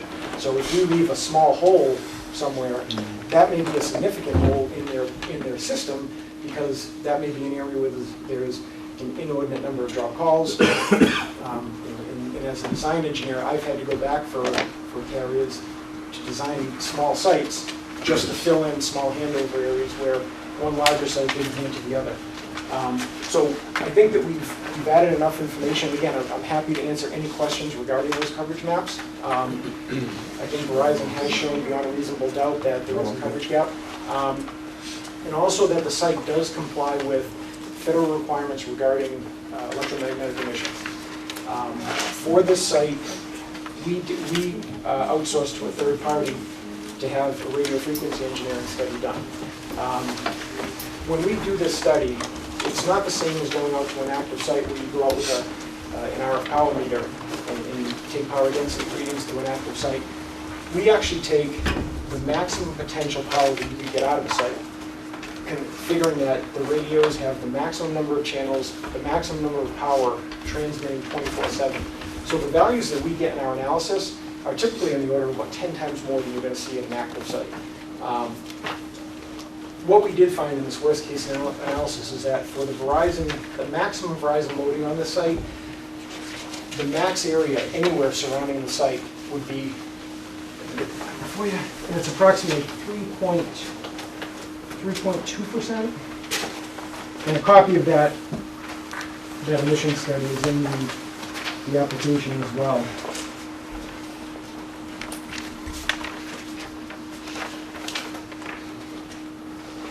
It's 3.3. 3.3? Page 7. Okay. I got the idea was right one. Radio frequency emissions analysis report. So even the co-locators, with them all powered up, they're going to be able to, at 125 feet or 124 feet, they're all usable and they can get their range of coverage out of it as well. Yeah. And are you including the figures with the other co-locators on the pole? For the emissions? Well, for the emissions, Or yeah. for the coverage? Both. Well, for the emissions, no. For the emissions, we just looked at, we looked at Verizon. Now, one of the reasons we do that is Verizon is kind of a benchmark carrier for us. They tend to have the most spectrum and the most number of channels, as well as the most number of users typically in an area. So when we model their system, we tend to look at that as kind of the worst case scenario for the market. And again, that's just a statement to how many customers they have and how good of a job they do at deploying proper systems. The best way to look at that, we could take it and just do a linear addition on that, multiplication, multiply it times 4. So if you looked at it and said somewhere between 10, 12, and 13% would be the worst case modeling for this site, as an RF engineer who's been doing this for 20 years, I can guarantee you that you're not going to find anything that's 13% with 4 carriers on here at ground level. And the reason for that is because the likelihood of all carriers transmitting at full power in the same direction, just because of designs, people have their antennas pointing in different directions just for different needs. The fact that all of those lining up, it's really the needle in the haystack. You're not going to see it in the 20 years of myself taking readings in the field. I've never once come up in a situation where the readings were actually even near the calculated values or over the calculated values, unless there was an outside source, blasting something into that area that had nothing to do with the site. So, again, the fully loaded Verizon site would have a max contribution of 3.3%, 3.2%? 3.3%, sorry. Every other carrier that would come onto here would have to do the same exact thing. That they would have to provide both for a requirement of the board as well as a requirement under their license. Along with paying a lot of money for those FCC licenses, there are very strict requirements that say you need to transmit within the bounds of your license. If they're found to be over those limits, there are hefty fines, and they're usually in the several $1 million range if they've been told once and they don't fix it. That's a big issue. So they take that seriously, and it's part of the reason that, as a design engineer, I've done a lot of work for carriers coast to coast, where we're called in to actually verify compliance for them on tens of thousands of sites coast to coast. So it just shows that they do take that seriously. Their goal is to provide the coverage they need to the customers they want to cover at the lowest height possible and at the lowest power possible. It helps them out from an investment standpoint. It helps them out from a frequency standpoint, because they have a finite number of frequencies. They have to reuse those frequencies around the network. So the lower the site is, the lower the power is, yet they're still covering the objective. They can now reuse those frequencies at a closer distance. So that they only help themselves out by doing that. So I think that we've shown that with Verizon on the tower, we clearly meet that. It's not even in the ballpark of being close to the limit. We're down just over 3% of the FCC's 100% allowable limit.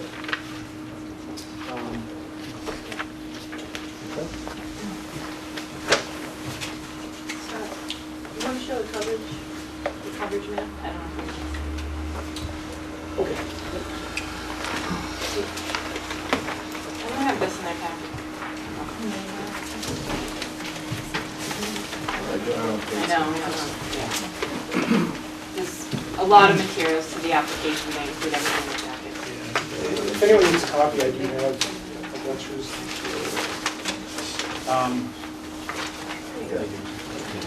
Anyone else? Oh, good, okay. We didn't get send it.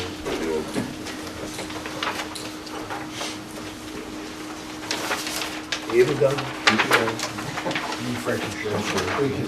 No, I want my own. You got another one yet?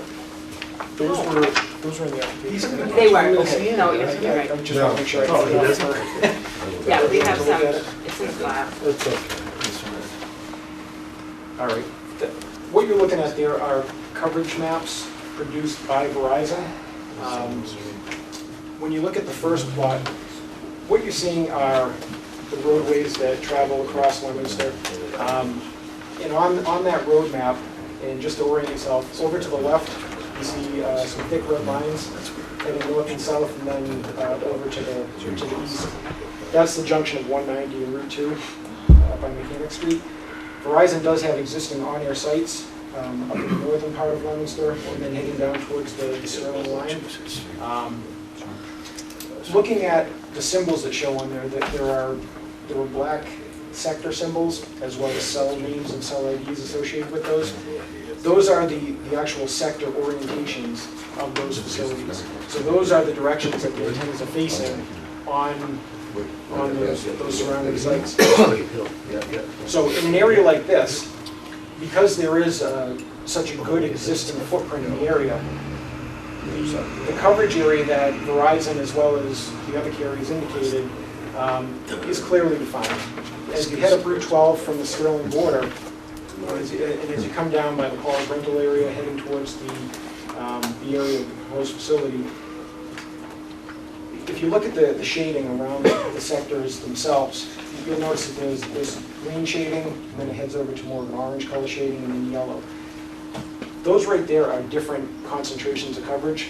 While you're in the green footprint surrounding those sites, and if you look at the key, it says better than minus 85 dBm. That's the minimum design level that Verizon deems for reliable service, seamless reliable service for voice and data within the footprint around that site. Now as you head away from the site, you'll notice the color transitions into the orange and then down to the yellow, and then eventually into large areas of just white open space. The orange and the yellow are areas where you still have service, however you're getting into unreliable, spotty, and what they consider fringe coverage. Those are the areas where you would expect to start looking for another site to hand over to. You'll notice along the Route 12 corridor, that site doesn't exist. And where that site doesn't exist is starting around the intersection of Litchfield and Route 12. Customers in that area have very unreliable to no service. In some of those areas, I know my Verizon phone has gone to no service, as well as it's gone down to the bare bones minimum coverage that it has. And when you're in those areas, services like data, voice in many areas, as well as the E911 services that a lot of customers use as part of their service, just don't work reliably. If we look at the next page, this coverage plot shows with this site integrated into the system, you'll notice that the coverage from the site provides a lot of really good concentrated coverage down in that, what I consider to be kind of a soup bowl depression area in the terrain. As you head down from the American Harley-Davidson place, and then in between the elevation rise right before you get into the center of town, this coverage area and the signal from the site is contained within that because of the terrain that kind of circles the area. So within the footprint, it does provide the coverage that Verizon needs to be able to satisfy the requirements they're looking for coverage. This was the same result that we came up with when we ran our initial coverage plots. So it was just used to verify that what we saw holds water, and especially with Verizon coming in and putting their reputation and customer service on the line by putting a site at 120 feet here. So we think it's a great addition. We think it's a great location to put a site, to be able to put, to number one, to be able to meet the requirements under the wireless bylaw, and for our customers to be able to provide reliable wireless service to the residents of Leominster, as well as businesses and folks that travel through. And I know that there's a lot of information in there. One note, we did run a full-blown FAA aeronautical study. On the initial pass, because Fitchburg Airport is so close, they do flag it and they say you do need to run a full airspace study. That was done. The FAA determined that there's no hazard, so no painting, no lighting. It can be a pretty benign site, visually from that standpoint. So we're safe from an FAA standpoint, from a mission standpoint. We meet the setback requirements, and we're really using probably the only parcel that's large enough in the area to put a site in that meets the fallback requirements when you take into account things like parking areas and buildings and we looked at areas like the storage center and places like that where every usable inch of that property is used up except for the area that you can drive around the storage containers. So we think we've done our homework. There was an alternate site analysis included as part of the application, and that does list the parcels that we did look at in the area, so there were a good number surrounding that area. We did come up with this as our primary candidate because of the size of the property, the ability to provide coverage, and the ability for us to help out a good club in town. So I know there's probably a lot of questions. Well, the one question I have before I turn it to the board and then the audience, how about, and perhaps you covered this, how about in terms of locating on any existing structures? Did you look into that at all? Or does that have to do with the area you're trying to target? We did look for existing structures. Unfortunately, in that area, there aren't really any usable structures just because of the, it's a weird mixture in that area. You have a large concentration of traffic, business getting into residential areas. You have some very constrictive canopy along a lot of those roadways, as well as you have some kind of unique terrain features. One thing we did know when we did fly the balloon the other day, and it kind of backed up what we thought from a visual standpoint, it's very difficult to see once you get more than a quarter mile from the site. Once we got more than a quarter, maybe 2/10 of a mile to the north, as well to the south and to the east, the way that the roads kind of wrap around some of the existing terrain in the foliage, it makes it very difficult to see a site in this area. Now, I can't sit here and say you'll never see it from anywhere, because obviously that defeats the purpose of line of sight to the immediate area surrounding the tower. But we think that we found an area where we can use the existing vegetation, provide as much screening as possible, yet put it somewhere where the natural surroundings, including the terrain in the area, the canopy in the area, and some of the lower buildings that do shield the view from that direction. I actually did take pictures, and I can pass with those packages as well. That would be great.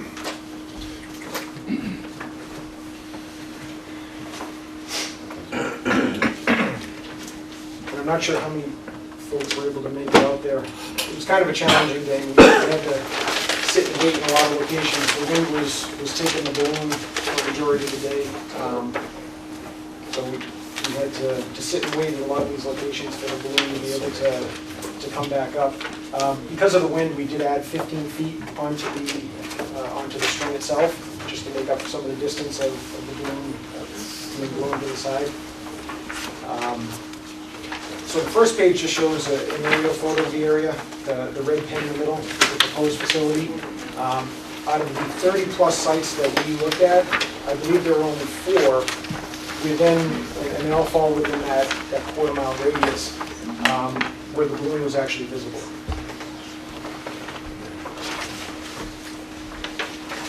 And we tried to take a pretty good scattering of photos from various locations.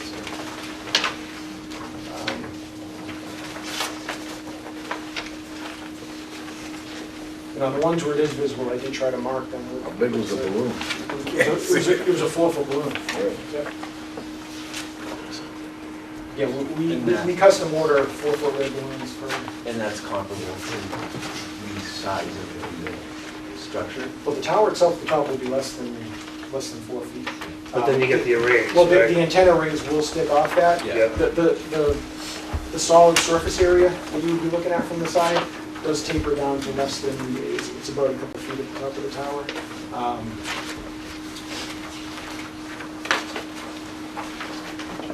So the goal there is to pick a color that's noticeable in the area, as well as the largest balloon that we could find that could be bought in bulk. And how about, can you just touch upon again your fall zone? Sure.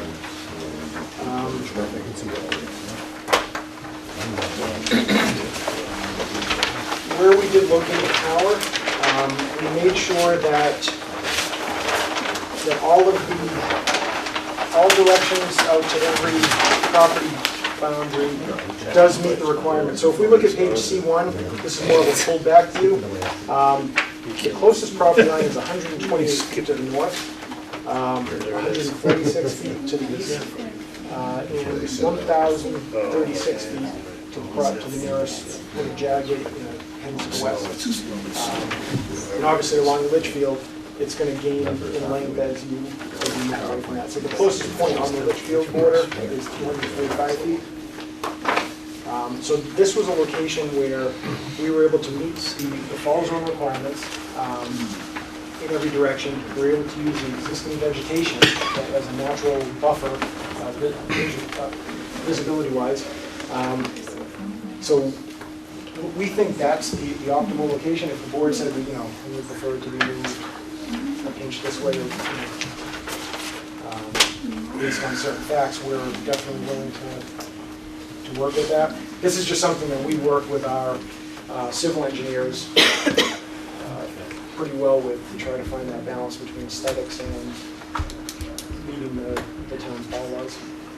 And is it the type of, I'm assuming now, the way the structure's manufactured and mounted, that it collapses more than just falls from its base, if it were, in the remote chance it collapsed? Yeah, like I said, when we build our towers, I can only speak for Telesite, we overbuild the foundations and the base plates. So that right there gives us more strength than we actually need for what the full loading is on the tower.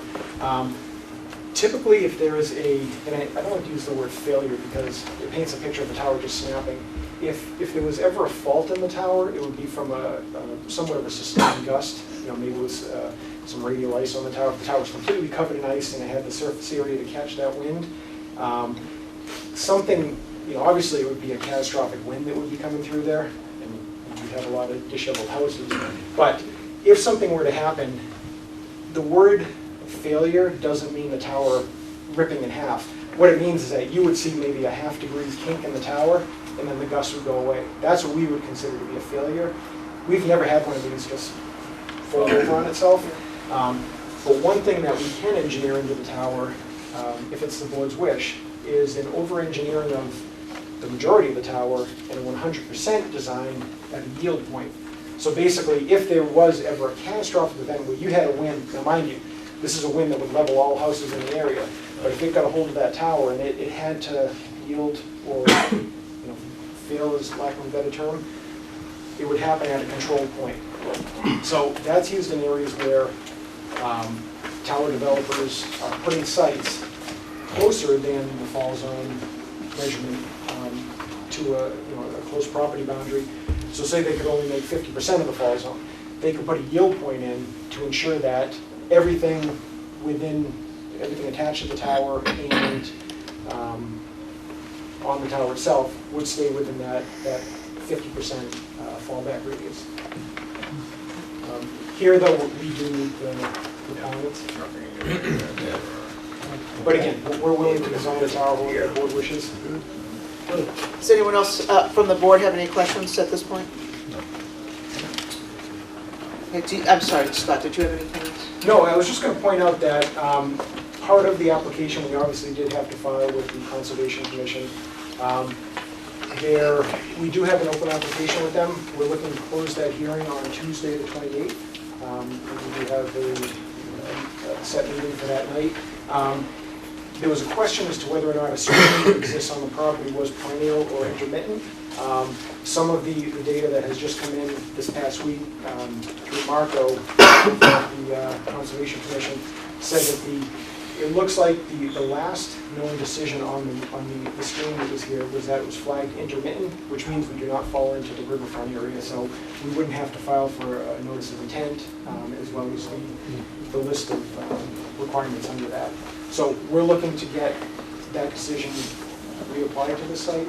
And obviously, we would consider that to be a condition of any approval.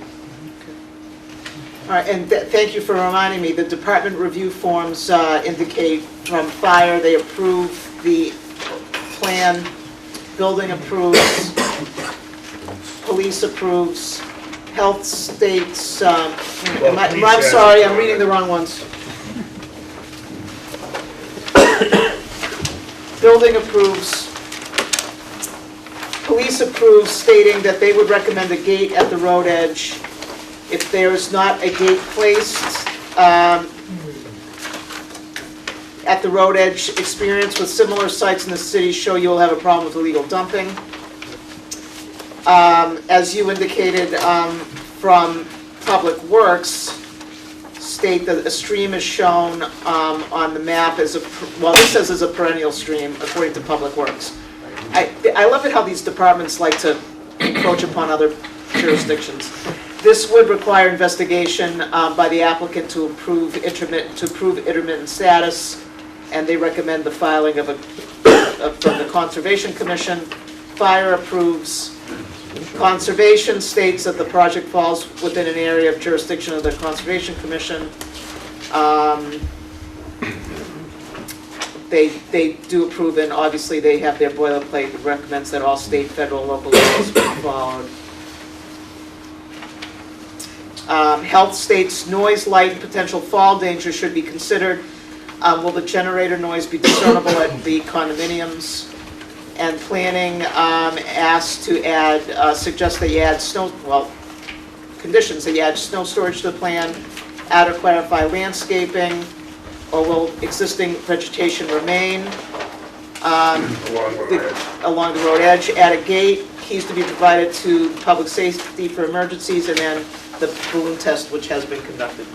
Yep, and if you would like, I can go point by point Please. through that. Start at the beginning. And I know that the gate showed that a couple of these review forms. In talks with the club, there was a gate that existed there. If you look now, the support columns are still there. The gate itself is not. And I know it was brought up by the, I think the police chief when we had our initial tech meeting here. We're very open to doing that. The club is on board with us putting a new gate there. The gate would be, it would have both a key and a combo lock. So fire and police would have access to it, as well as our tenants and the club and anybody using the field, but it would be controlled. The only reason we didn't show it was because it wasn't an access road that we were putting in ourselves. It was something that has been there for many years, and the club has been using it for sporting events and things like that. So we kind of left it up as a more of a decision of the board. The board wanted us to do it. We're more than happy to put it up. We put up gates at a lot of our sites where we are carving an initial access road, and that's a very simple thing for us to do. We can add that to the construction drawings, you know, for the to pull a building permit if that was a condition of approval.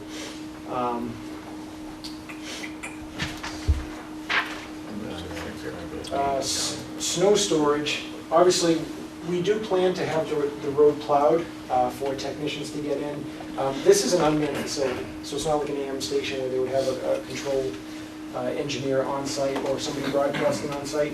These are unmanned for the most part. Typically about once a month you might have a technician that stops out, does routine preventive maintenance, make sure the lights are okay. Every now and then you do get a failure, you know, something goes wrong with the radio.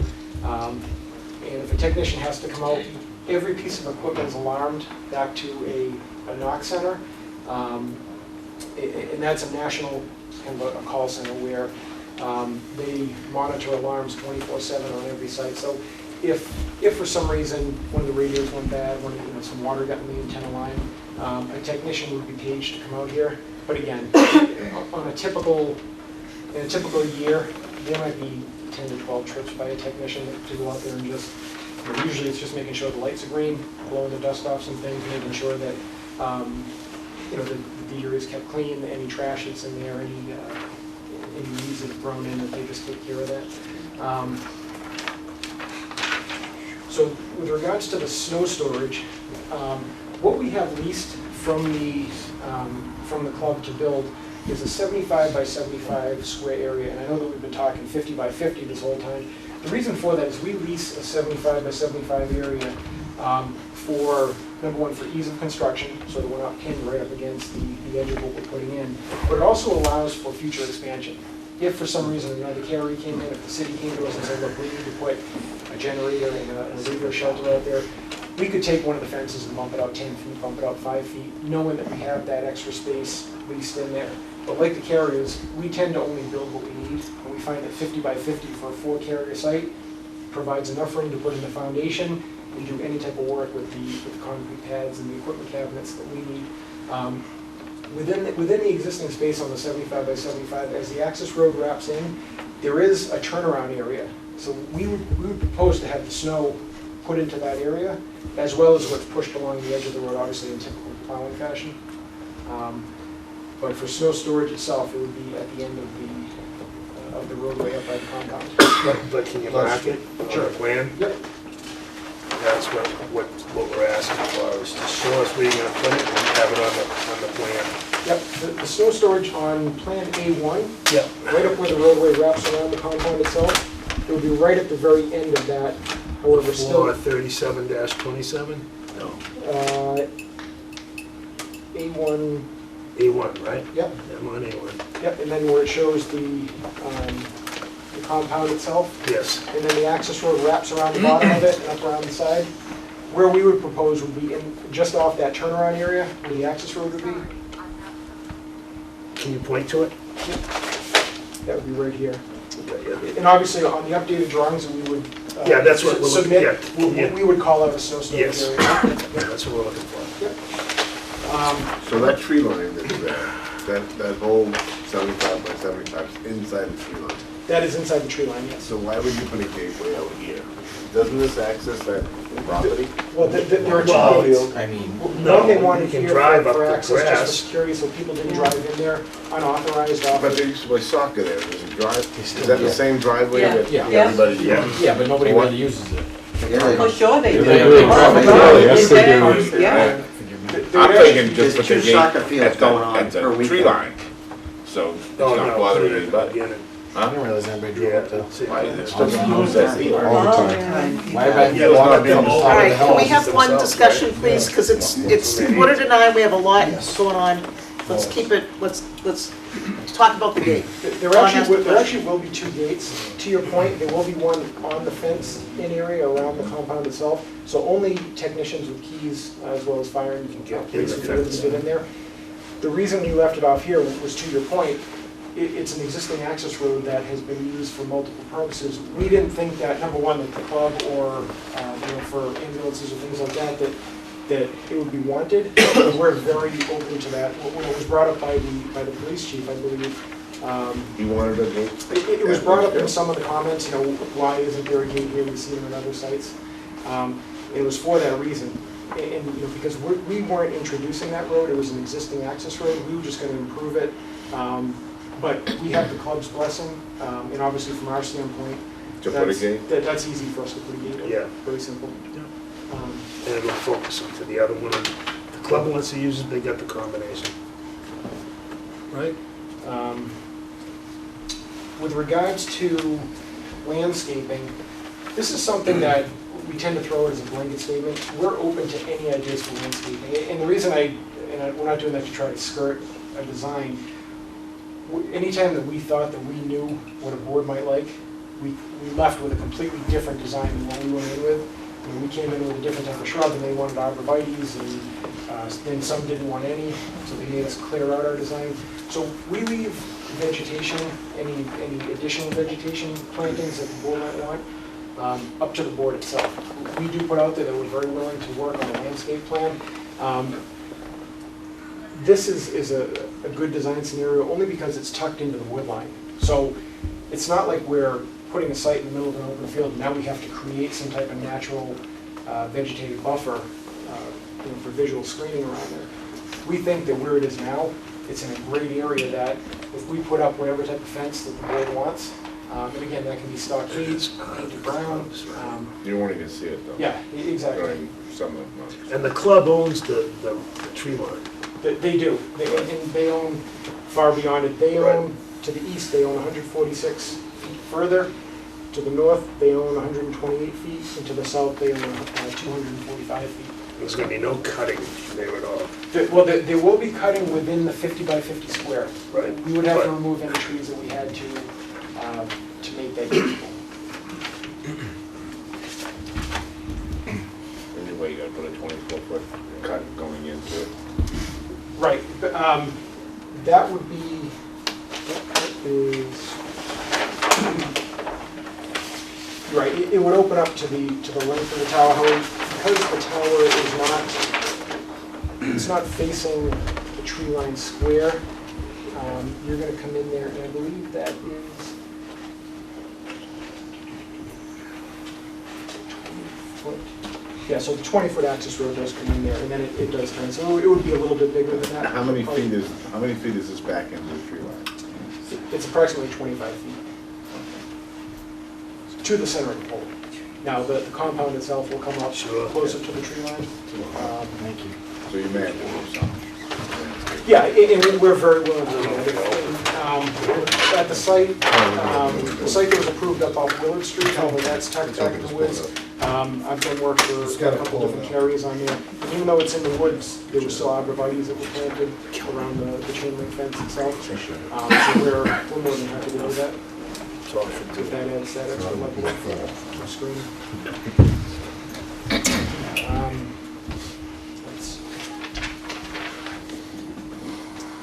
Conservation, I know we went over that. In conservation, it does also answer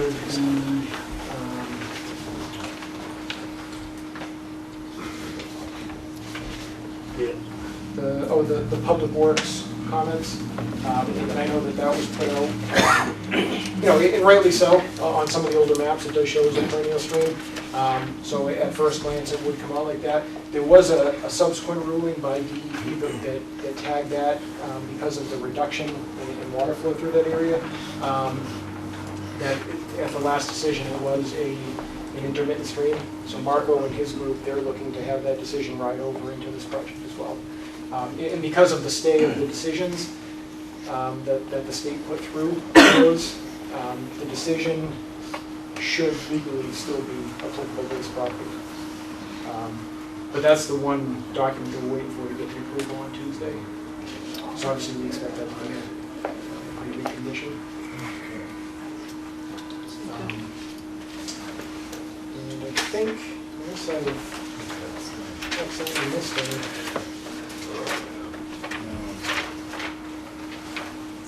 We did touch upon the noise, the potential fall light. There is no lighting proposed for FAA purposes. There may be a small light located right on top of the equipment for the technician. Those are typically motion censored and will only go on and stay on for about 5 minutes while the technician's there. If there's no movement, they shut right out. And that's just there for safety for them if they have to climb up the step ladder, some tools that they have to use. And it's very focused right down at the door area of the cabinet itself. And we've never had a complaint about light sources of that nature. It's more, just a glorified night light for them to be out there.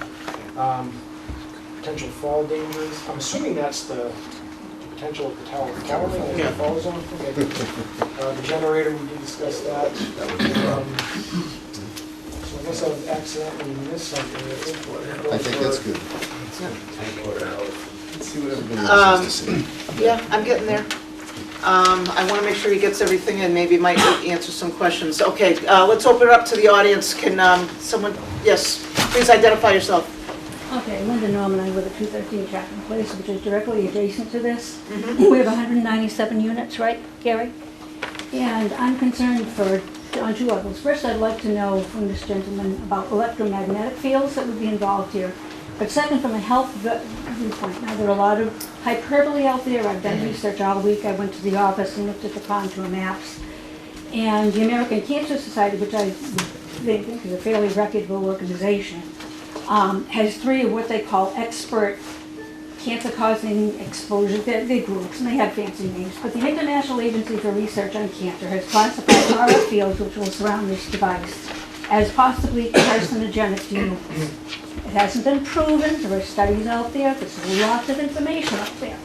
But there are going to be 197 people who are going to be in the path of this, and it's a high population density area to begin with. We've got the Litchfield apartments, you've got the Litchfield condos, you've got 197 of us, this Fallbrook across from us. So there are a lot of people there. And first of all, the electromagnetic, maybe you can address that. Because that would be a danger to anybody who has a pacemaker like me. But just as a general health risk, I'm just very concerned about this. So if someone could address that, I would appreciate it. I don't know, is there something, Scott, if you could Yes, add to that? and I know that this is a concern at a lot of hearings, and a lot of it is just, you know, a lot of folks want to just get answers to their questions, and we're more than happy to answer those questions. While we were doing the balloon flow, we were lucky enough to chat with a couple residents in the area, and they did pinpoint, they showed us where they lived, and asked us to drill down a little bit further on more like outside the box scenarios. What if somebody was in the third floor attic of my house looking out the window?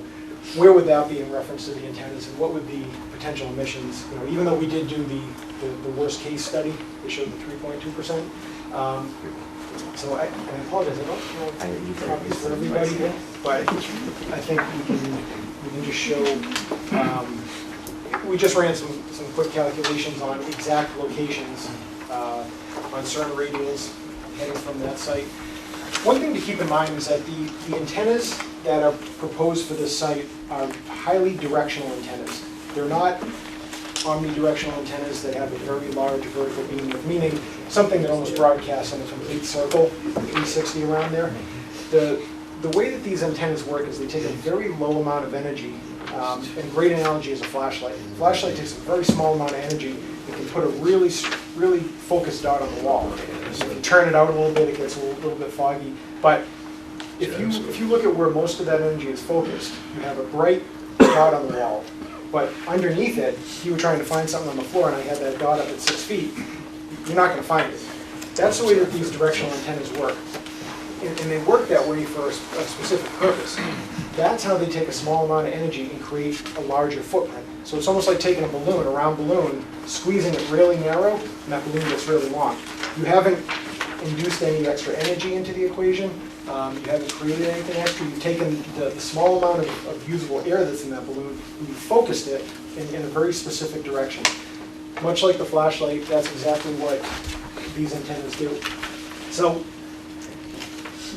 on the order of 98% of the energy that comes out of these antennas is on, if you were to draw a straight line perpendicular off the antenna itself, on the main lobe of that antenna. Most of that energy is being thrown to the horizon to establish that footprint. That's why some of these cell sites, unless terrain or other features get in the way, some of these sites can cover 10-mile radius. So if you're on a highway and it's just, you know, in Kansas and it's as far as you can see, I can cover 10 miles in each direction. In Colorado, I built sites that were 15 feet tall that looked off ridge lines that covered 13 miles in each direction, just because I had the line of sight. But the reason for that was the directionality of those antennas and how focused they are. So most of the energy being directed at any place around here, it's almost a scenario where if you were looking for a location to be near a tower where the emissions are almost less, it's right underneath it. Because, you know, kind of like squirting a garden hose, you're squirting most of the water off towards the horizon. A little bit trickles down to the ground, but the bulk of that water is heading out to, you know, areas 10, 20, 30 feet away. So what we do in this type of scenario, we like to look at where is most of that energy being projected, and look at the distance, look at the delta and the height. We did actually look at the closest residential unit, and on the map it showed up as 0-185, and I don't know if that correlates to an actual unit in Chapman Place, but it's the actual corner unit, right? Call it resident 4. Whatever the, Yellow. yeah, exactly, residence 4. And looking at that building, it's approximately a 2-story building, and I tried to be generous on the floor heights, and I put in 10 foot, usually they're what, 8 or 9 feet to the ceilings. I used 10 feet for maximum. So what I did is I looked at the difference in elevation of the ground, considered somebody at the highest level that they could be in that house, and if they were outside. Because obviously once you go inside, there were losses to the signal through the materials that the houses and the businesses are made of. So assuming that somebody was at the highest point, that usable space in there outside, the graphs we ran on that, there were 2. The first and second, oh, I'm sorry, that's resident. If you flip to, and they are labeled, but there are 2 plots per residence location. what we did is we ran a radial from the tower, assuming all antennas were pointed at that one location. So this is a seriously worst case scenario. So a picture that, Excuse me. wherever the residence is on bore site of that antenna. So every channel, every ounce of power is directed right at that location. At the ground level, outside of residence 4, at the closest location, the max value was 0.02% of the FCC general public limit. Along that radial, we do also calculate where the maximum value would be. The maximum value using the actual antenna pattern value would be 0.26% of the FCC general public limit at approximately 146 feet from the tower itself. So kind of almost midpoint between the tower and the location of Chapman Place. Two things that really decay power density levels, and that would be the strength of the RF field moving towards an object, is distance and height. So, and you know, the difference in height is obviously just another form of distance. So, if you look at the difference in elevation, the elevation of Chapman Place at that unit was 405 feet above mean sea level. The ground level at the proposed site is 407, so it's a pretty flat area up there. You know, that helps us with leveling out the area for the compound. There really isn't a lot of excavating we have to do to shape up that area. So, assuming that a second story is about as high as you're going to get there, there's a difference of over 100 feet between where those antennas are broadcasting and the highest usable space within Chapman Place at the closest residential point. So the majority of that energy is still up about 100 feet above the top of the condos. So because of that, and you can see by the results there, and those are calculated specifically for a radial running to Chapman Place specifically, those values are very low. And you know, when it comes to emissions, and I know if you go on the internet, it's like anything. If you want to find the complete opposite story or the complete opposite information to what somebody else has, you'll find it. Because there's always somebody that wants to prove a negative, and there's always money to be made by, you know, spinning that other side. So what we have to look at from an infrastructure standpoint, and when we design sites for commercial carriers, FCC licensed carriers, we have to go by what the FCC puts forth. The FCC has a document called FCC OET 65. And OET 65, you can consider that to be the Bible with regards to RF emissions, safety effects, health effects, things like that. OET 65 dictates what a commercial carrier can and can't do with those licenses. They give you very strict limits with regards to power density values. And they want to know, is your site compliant or is it compliant? For them, it's very black and white. It's not, okay, we're at 99 point, if you're at 99.4%, you're compliant. If you're at 100.0001, you're non-compliant. So we have to look at whether a site is compliant with regards to emissions over every frequency band being broadcast there, both as an infrastructure owner, because we're responsible for the site as a whole, and for the carrier that's up there, because they spend a lot of money on licenses that can be taken away or fined if they're shown to be broadcasting out of compliance with those licenses. And they take that very seriously. So it really strips away a lot of the opinion part of it, where I might have an opinion that this could be done differently, or you know, anybody else could have an opinion. Unfortunately, I don't write the federal laws, and it's very cut and dry as to what is used for a compliance standard with regards to emissions compliance. We comply with that with all of our testing that we do, all of the calculations that we do. So everything that you see here, the nice thing about it is using the information that's in the emissions report in the application, you could recreate those exact results because we all have to use the same formula. The same thing with building codes. You know, it has to be up to a certain standard.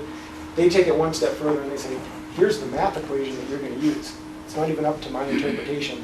You're going to plug in numbers here. It's either a yes or a no.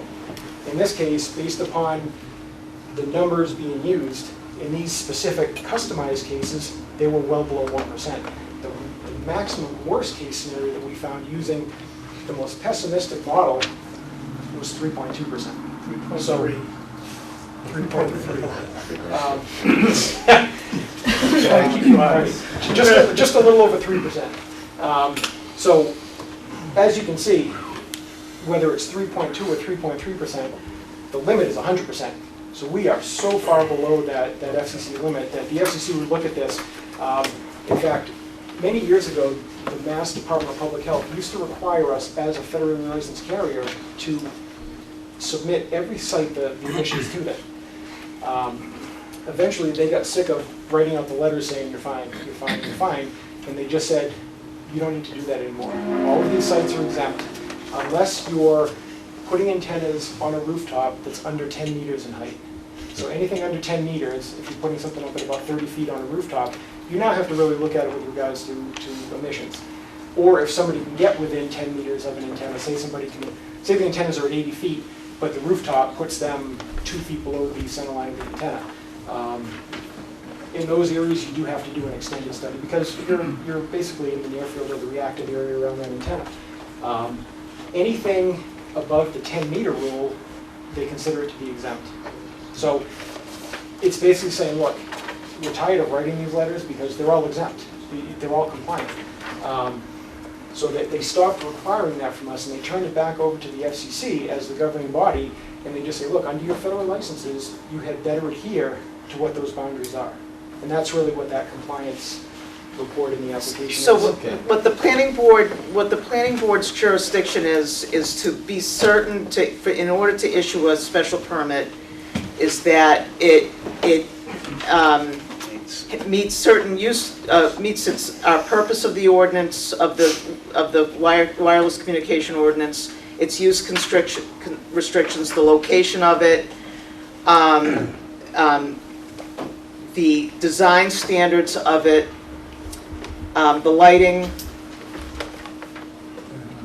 and then environmental standards, safety standards, and we also have conditions of use, which are all within the jurisdiction of the FCC, which the applicant has explained. So our purpose is to determine whether or not it's in the proper location, whether it's the appropriate height, whether the design standards meet. Then in terms of if its transmissions, its operations are all under FCC approval, which we use as conditions of use. So we can approve this, we can approve the structure of it, but it's not going to be useful to them until they get FCC licensing. I mean, to make it very basic. And I think that really goes towards your question. So they can put up the structure, and then if they don't get FCC approval, and I think they have to get FCC approval first, or maybe simultaneously, it's not going to be of any use for them, and that's where your concerns come in through the FCC. You didn't address the EMFs, the electromagnetic fields. Do you know anything about that, or is that FCC? Well, that is exactly what we've been discussing. All right, so The what's the difference between electromagnetic- that and RFs? It's the same thing. Same thing? RF is electromagnetic energy. Correct. And when we're talking about power density values, that's the measuring of the actual density of the field at certain levels along a propagation away from an emitting source. Right. So the FCC classifies RF emissions or electromagnetic emissions in two categories, ionizing and non-ionizing. Ionizing are the much higher frequencies that, gamma rays, things like that, that are proven to have negative effects. The frequencies that we broadcast at are so low in frequency compared to that they're considered non-ionizing. They're in the safe transmission range.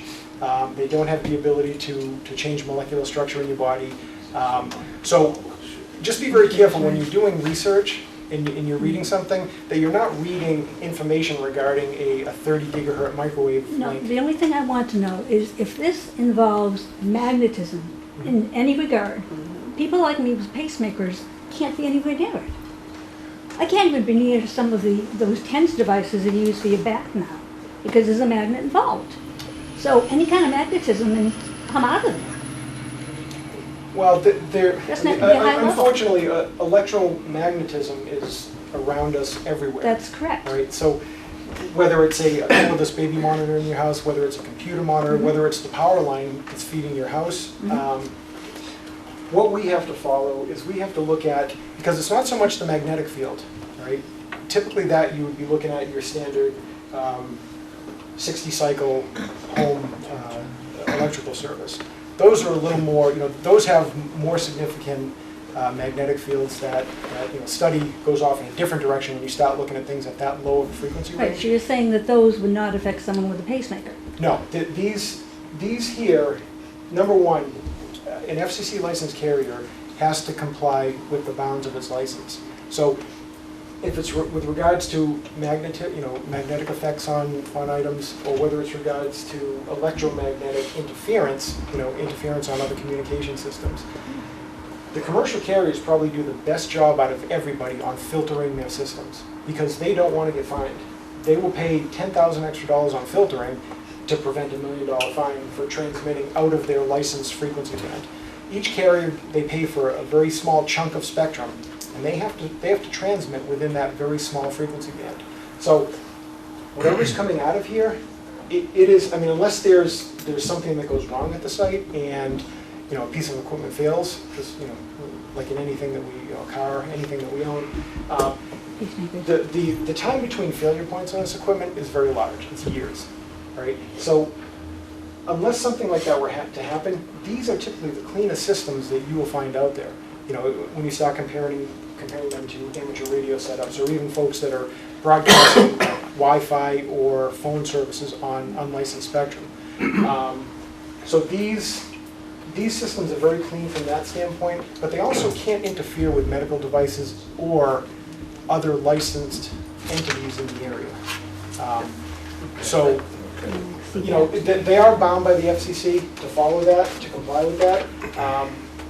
And I know we can bring up every scenario under the sun about what could affect something and what couldn't affect it, but I know with regards to our compliance levels, per the FCC, we have to follow compliance with regards to power density values under OEP 65 with regards to emissions. And that's what we have shown. We're going to add, yes, sir. Could you identify yourself again, please? Gary Zimmerman, I live on Lynn Haven Road. I'm also a property manager at Chapman Place. One thing that you just brought up, they have to have a special permit before they can even, is this use in that area already set up for them to put up a tower? Or do they? They're here to, they have applied for a special permit to erect this? Install this tower. Okay.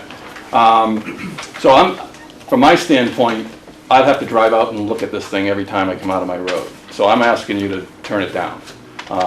If there's any other reason to do it, I don't know, other than aesthetics. It's in the middle of a residential area, right in the middle of a lot of residents. So from that standpoint, from a Chapman Place standpoint too, when I went and saw the balloon, I was trying to get an idea where the black box that was holding the balloon up, again, it was very windy, so it was very hard to tell, but the gentleman did say it was going into the woods further. I know you said some measurements, but I couldn't tell. It seems like it's going to be close to 50 feet within Chapman Place property, and probably within 100 feet of the first building or two buildings right in that corner. So it seems like it's going to be almost right on. It says 226. The closest point from the center of the tower to the edge of the closest Chapman residence is 224. Okay. Then I think I misunderstood you when we talked to balloon, because I thought it was going in the woods to the left. Maybe it's going deeper towards Leominster Motel. It is. Let's see. Which is fine. I mean, it's only a few feet, but it's right. 224 feet between the center of the pole and the very edge of the building. Obviously, as you get deeper in it. But in any case, it's like right on Chapman Place, because I call it the pesky pole of the softball field, because it's right on left field.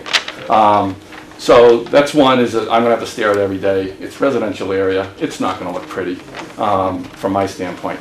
I did drive into the softball fields and said, what a perfect location to have a pesky pole on the far deep softball field on the right field side.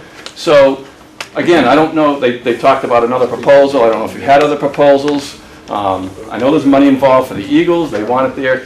you know, everything's money nowadays. But that would be so much, I mean, again, I looked at the tree line, I went up into the back, maybe a couple on dogwood could see it if they're on the second floor, but that seemed like a better place. And again, I know there's a study, it's not that far away. That seems like a better location as far as aesthetics for Leominster and a resident in the middle of a residential area. Thank you. Thank you. Yes, sir. My name's John Church. I'm in a butter on Starling Way.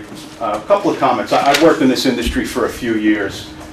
First and foremost, like any government agency, I don't know how much of what the government tells you is in fact truth and how much is money driven. And I'm telling you that based on fact. I can tell you that the FCC garnishes billions and billions of dollars on cell phone licenses and all of this. So keep that in mind. When you're presented a proposal like this, there's a lot of money involved. So the gentleman said, well, you can research and hear this side to contradict it. I asked the board to verse yourself on what's out there. There's a lot of valid research. The problem in America is that the FCC does not really have a vested interest in presenting you all the facts or precise information on RF contamination. It's not in their best I interest. understand that, but that is not the purpose of this board. The purpose of this board is to issue a special permit. I can't. Well, that's where I'm going. Okay, but because we're not equipped, we're not the FCC. The only thing we can do is make a condition that they comply with the FCC. I can't go back to I can't then say, well, you'll never comply with the FCC because they're wrong and they're not complying themselves. This isn't the board to do Okay, that. so I found a problem in a statement you had made that really threw me off. You had said, well, why don't we just do it and they can put the tower up, but they have to get the license. That's like, well, I didn't say let's just do it. well, you said we can let them put it up, and if they don't get the license, That's what we have jurisdiction over. I know, but Is the structure itself, and if they meet certain standards, there's 1, 2, 3, 4, 5.5 pages that they have to comply with from our standpoint. But your statement had an overtone of, well, listen, they can do the tower. Well, I don't know. If you want to come up, sit up here and say what I said, I am not implying or expressing that I'm going to allow this, approve this project. I don't feel I'm the only one that shares that. I had seen a lot of people say that, said that. So my concern is if that is the sentiment or in part the sentiment, that's like giving a kid the keys to a car. The kid's going to have an incentive. Can you please look at the board when you're speaking, because we're the board. We're the ones who are the... Okay, I appreciate that. But that's like giving somebody the keys to something and say, well, if they don't get the car, they can't drive it. There's an incentive there for them to keep pushing for this. A big incentive. Big financially. And I hope the board takes the time to really look deep into this, not just for this part of the FCC compliance, which is structured so that it's relatively easy for these companies to put these up, and the FCC is behind them on that. So I ask that the board strongly consider and take a look at all aspects of it. I know the FCC has a lot more power than the board does, but I kind of perceived that it was kind of a little bit of a carte blanche there towards this company. Well, that's not the case. Did someone else have a question? Yes, ma'am. Hi, my name is Dawn Malone, and I live at 455 Litchfield Street. And a comment was made, and I just wanted to clarify it. You said that the area was going to be like a 50 by 50, but you have the right to make it larger. Now, what happens to that open space that residents of the city have been using it? They've been using it for soccer. The parochial schools have been renting it out to play field hockey. There's softball, play football every weekend. And my other question is, I'd like to know how the Eagles is benefiting besides money from this. There's a whole, Money. I mean, I think we have a right to know what the Eagles is getting from this. Well, I have no, I don't have that information at all. I want to know the safety. Is that the kids going to lose their open space? Are the residents going to lose their open space? That's a well-used I think field. they're only talking about 75 feet because that's what they're actually leasing. They're going to put the compound on 50 by 50. So they're only relatively 25 feet. But he said he could expand. down the Only by road. 25 feet. It's 124 But foot. still, that's so- more space taken away But from, it's not the more. The whole See, bound of the 75 by 75, even if we were to push it to that full limit, is within inside the tree line. And we did that intentionally so we wouldn't affect any of the open usable space that they use for soccer. there's not a lot of softball. trees there. Right. There's not a lot of trees lines there. That's falling apart, no one's maintaining that. It's a Well, mess It's down there. 128 feet worth of trees to the property line from the center of the tower, which is further recessed into the wood line itself.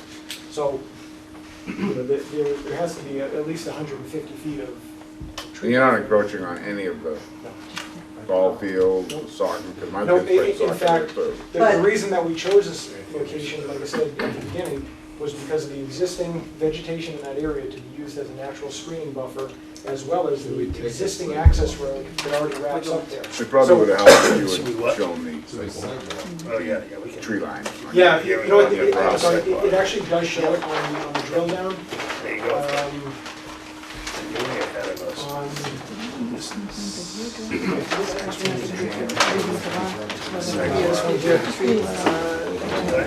Oh, yeah. But I told her to.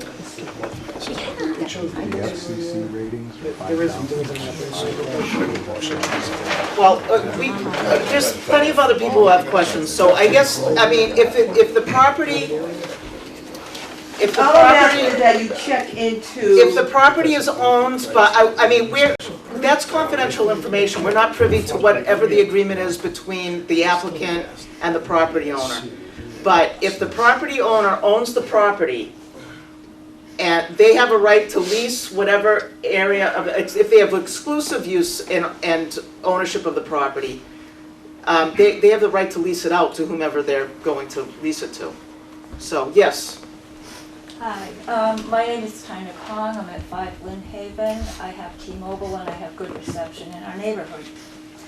I think that the special permit that you're asking about, I mean, that we're raising here, has to do with making changes to a property that is, at this time, a non-conforming property in a residential area. Which means that, you know, for the people who don't know, the Eagles property was established on Litchfield long before the residential development sprang up. And so it's kind of offers it protection from current zoning regulations, meaning, you know, there are things we cannot do as residents in the area that they can do right now. But there is a limitation because they're not allowed to make changes in the property that is not in line with the kind of business prior to the non-conforming status. Which means when they lease, they're not in the business of leasing land.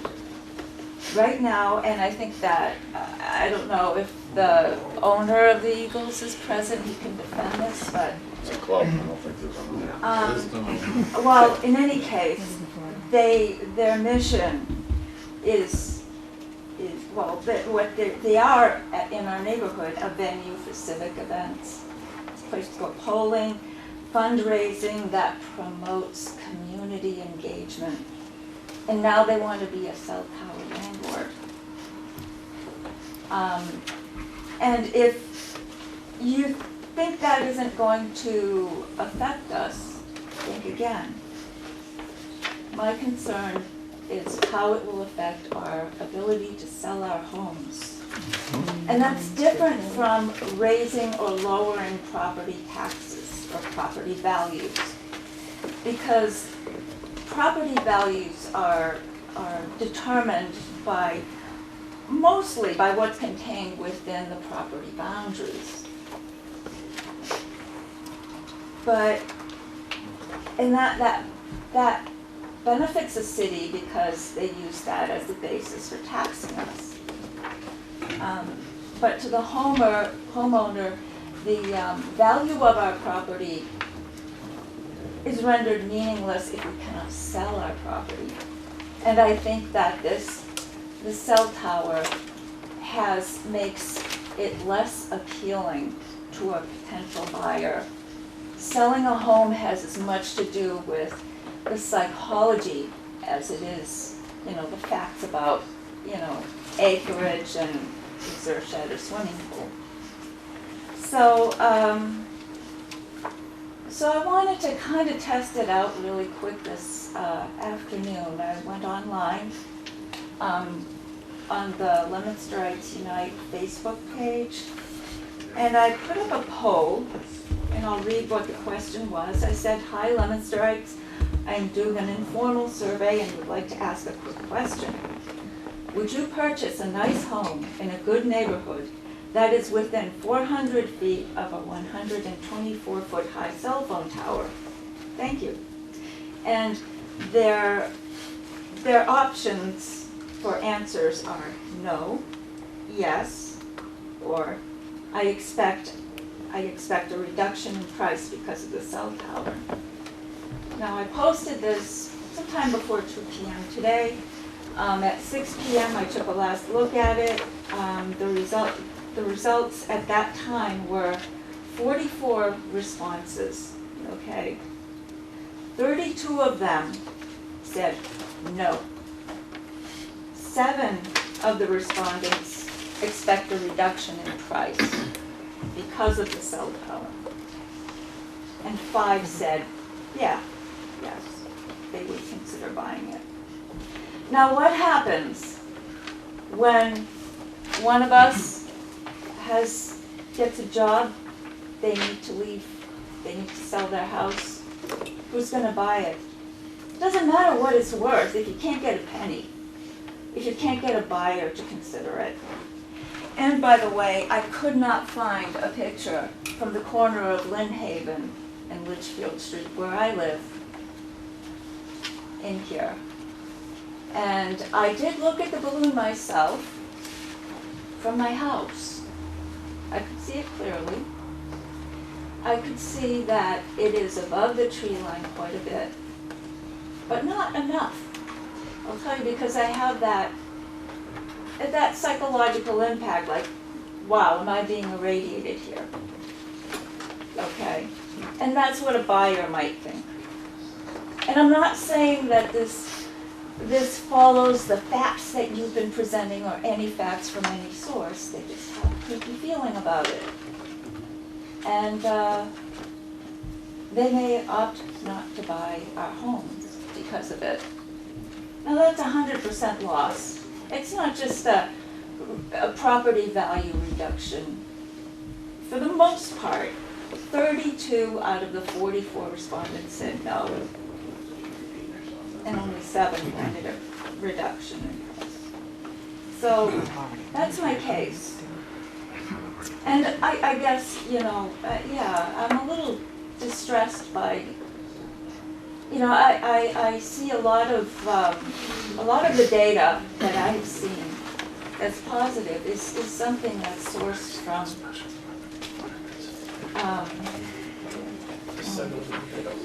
yeah, I mean, it's information provided from big business. Thank you so much. Okay. Thank you so much. I'm going to make a comment at the end about that. Yes, sir. Your Rob name, please. Malone, I live on Litchfield Street also, with my wife. You said a statement that you could research and put a positive spin on anything. You did a hell of a spin. All right? I live in the neighborhood, all right? And you also made a statement that if you put it out in Kansas, you can project it for 13 miles. You're in the corner of a low point in that neighborhood where houses are around it, and I don't think you're getting your a good field of projection.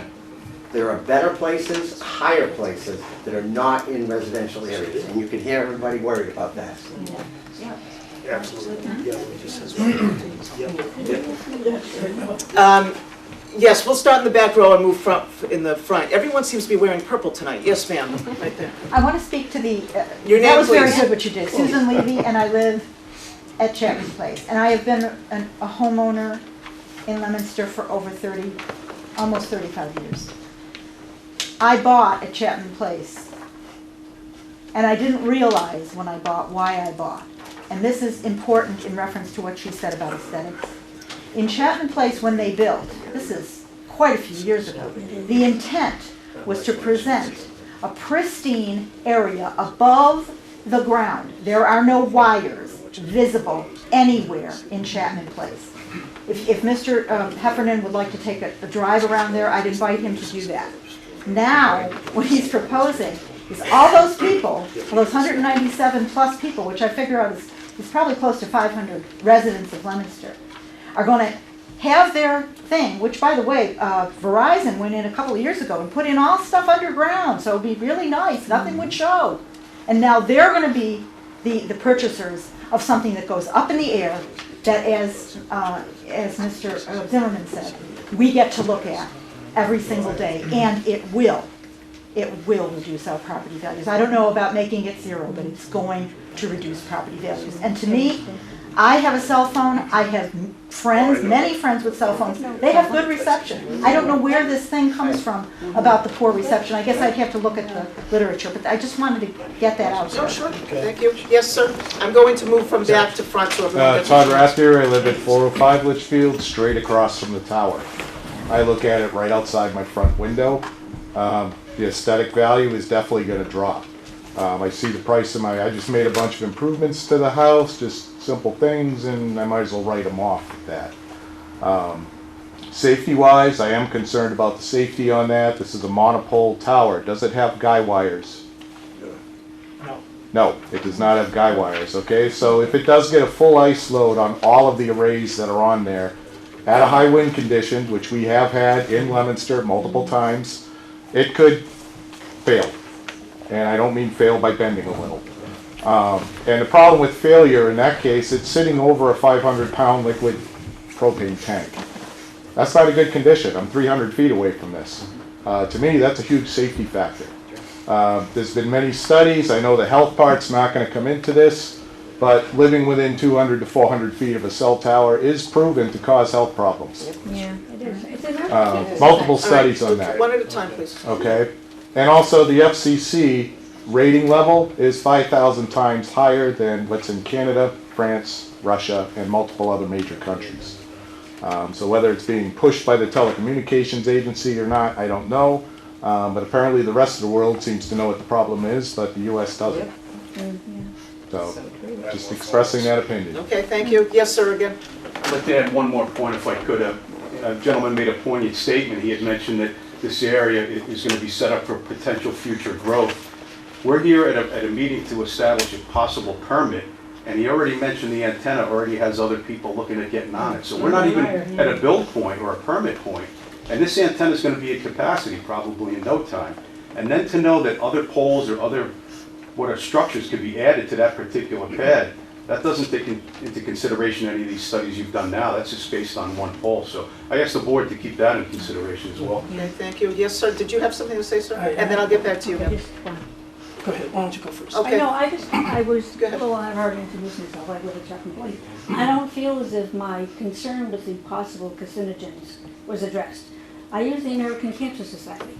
I mean, that's a very reputable organization. And if they say that there are possible carcinogens from these towers, then I think that's pretty reliable. It's not some, weirdo out there that is trying to rile people up and, have great hyperbole going because it attracts attention. And the same thing with the World Health Organization. I have information from them which backs it up as well. So these are very reputable organizations, and they're saying these things can cause cancer. Why take a chance? Okay, thank you. Thank you. It's good. We're considering it. Yes, ma'am.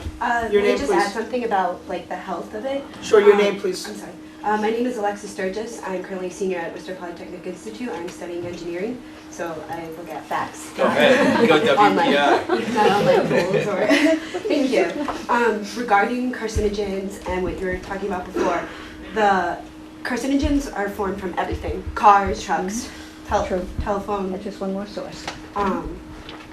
The level of carcinogens that would be needed to affect a person in order for them to develop cancer, that is unknown, that is not proven. And it would also, the studies that go behind it, there would need to be such a great flux of carcinogens that we would all die. It's not proven, it's not has reliable sources. And in terms of just buildings in general, they have a plan. It looks like they're following everything.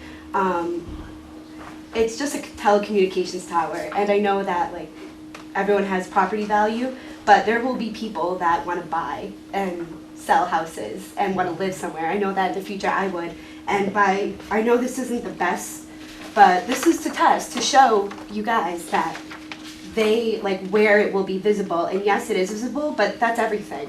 It's no different than having an eyesore like Walmart or having an eyesore anything else. And I understand that it's in residential areas, but You don't want to chat. So, okay, everyone has their right to express their opinion. Go ahead, sir, and then we'll go back to you. Then I would really, I'm going to, the planning board has a next step that I'd like to share after we've heard from everyone. Go ahead. So I have a few points. I'll address some of the visibility. Your name, please. Oh, I'm sorry. I'm Howard Kong, 5 Loon Haven. This is my wife who talked earlier. I'm going to address some of the lower stuff and kind of move my way up. So and Scott, thank you for talking to me, whenever it was 2 days ago. I learned a whole lot, but I tend to agree with Dave that you are an incredibly good spinner of information. So one thing that I doubt is true, I appreciate the pictures that you take. I'm a photographer, I kind of know tricks in photography. But even forgetting the tricks, for example, the balloon, so I saw you put the balloons up the first time, and then I went out there and watched you put the balloon up the second time after someone cut it for whatever reason. Only during one occasion, for about 10 seconds, was the balloon ever in a vertical position, for more than maybe a second or so as it's swinging from one side to another. It was swinging quite wildly. So the pictures that you took around the neighborhood, I believe you took them, but if the balloon's at a 45-degree angle, which it still is now, if you go out there and take a look, if it hasn't flown away or been cut, it's at about half the height that it would be otherwise, and in a completely different location than where the tower would be. Okay, so that's my first point, and as I said, that's probably my most minor point. Hopping on what Todd Rathier said earlier about tower failure, we're talking about towers falling on its side, right? Which you have assured us, and I'm not a civil engineer, but I know plenty of civil engineering friends and stress engineers, so I kind of know, at a amateur level what that means. That's not what's worrying me. What's worrying me is that these antennas that you're putting up are 4-foot plates, metal plates, right? Well, they're typically plastic. But they're 4 feet plates, fastened to the tower in some fashion. I would be much more worried about those plates flying out like a kite, hitting some little kid who's playing around on the yard in the soccer field, or going through somebody's house at that velocity, going through somebody's roof. I'm not worried about the tower falling. I'm worried about the stress points where there's like that 4 volts or 2 volts or whatever many number of volts that's holding that piece of plastic in, or piece of metal, whatever it is in, and that flying off in all different directions from 124 feet high in the air. Okay, that's another thing that I'm worried about. Calculations. So the famous document, the famous document that you were talking about earlier, this one, where you keep quoting 3.2, and it's 3.3. I won't play around with 0.1, although I'm not sure exactly how big that is. So I'm not an RF engineer. Everything I know about RF came from your mouth in the past, and some research, and about 5 hours of research online. So this study here, which is Appendix C, B, I forget which one it is, called Radio Frequency Emissions Analysis Report. I think when we talked, you admitted yourself that this is a study for a single client, a single tenant, as you call it, on the tower. So the 3.3, whatever units they are, is for that single unit, assuming it would be only a single unit on top of this tower. And the top of the tower is actually the very top of the tower. They're 120 feet, I think you said. 120 to 116 because it's 4 feet. There's the potential for 3 other tenants there, which kind of significantly lowers it, but at the same time, significantly increases by at least a factor of 4, unless there's some other interplay or interference or attenuation between these towers, that we caused those numbers to jump from 3.3 to over 12, right? 13 or 14 or something. I didn't do the math, but you can calculate what 3.3 times 4 is if all 4 tenants goes up there. And that's in addition to the free rides that you were going to give, and I appreciate the free rides for police, ambulance, I think that's great, but we're starting to mount additional frequencies, additional potential hazards on these things. And the hazards, I call them potential hazards because, as other people have mentioned, there are pros on that side and there are cons on that side. There's an Israeli report that says it's 900% greater chance of getting cancer. You increase your chances of getting cancer 900% as a result of being near a cell tower in Israel. I don't know if they have different frequencies, if they have, but whatever. It's clearly not safe. And most of the literature, at least the ones that are considered valid literature on the subject, do not say that they are safe. What they say is there's not sufficient evidence to prove that they are unsafe, which is a far cry from saying that they are safe. Right? A knife, there's no evidence that somebody carrying a knife would stab you, but that doesn't make you feel safe that everybody's holding a knife pointing at you, which is kind of how we feel, is that there's this potential danger on top of this tower that's literally pointing at us in 360 degrees across the entire neighborhood. There was another point that you mentioned, that you had purchased a house, right, that was right in line with this thing. Really good spin. It took me a while to figure it out that because a tower in your house is always linearly apart, there's always a straight line between you. Any houses is always in front of any tower, wherever the tower is. Yeah. So I got really entertained. If it weren't for the fact that this affects me directly, I would be very entertained by your speeches, by what you have to say. Just can you? Okay. So inside the study, inside the study that we're talking about, where they were talking about the 3.3 number, it's a cylindrical model, and what I take that to mean, because it's not mentioned in, I couldn't find it in the paper itself. It does not say, like when they say cylindrical, what I thought when you said that to me is that it's a cylinder with the middle being the pole and the radiation coming out of it. That I don't believe is what they're saying. What they're saying is it's the 4 feet of antenna that's spreading out across, right, directionally. So roughly 60 degrees, I think, is one of the antenna, 220 degrees, whatever it is, and it's pointing at you at that height. My problem with it is that it's a cylindrical model, and a cylindrical model has a top and a bottom. RF, as I understand it, is not cylindrical. So when you say this is a worst case scenario, A, you're only looking at one antenna. B, you're looking at a cylindrical model when the actual RF signature is that of a teardrop, which means that while it may be true when you run those numbers that at Chapman Place at 207 feet away or 215 feet away, right, whatever it is, that it is at 0.02, I forget the units that you said, further down, ironically, the houses further down away from the tower would be the one where the bulk of that teardrop would be intersecting, which means they would actually be, I think, potentially at more risk. Again, distance, I understand the inverse square law, I understand the height law, I just don't understand why you chose a cylindrical pattern for a 4-foot antenna at the very height of the antenna and ignore the fact that the shape is different and that there would be 3 other tenants. Are you almost done, sir? I'm sorry. I am. We have other meetings. We're going to be continuing this hearing anyway. We're not going to be doing others, but anything I'll tonight. cut it down to one other thing, and that's children. Okay. So multiple people can quote literature that says this is harmless. Multiple people can quote different literature that says this is very harmful. There are daycares in our neighborhood. There are young children in our neighborhood. The closest daycare that we have is 675 feet away, according to Google Maps, plus or minus 20 feet, if you want to play the numbers. So I don't want to play his numbers. I don't want to keep going down when it's supposed to be higher. I don't want to tell the truth. I'm an engineer as well. 675 feet away from the tower, which you can say is safe or not. You can run the numbers. I would like to see the numbers. And I think the board ought to see those kinds of numbers before they should decide with an informed decision of whether or not that's a good place to put that tower.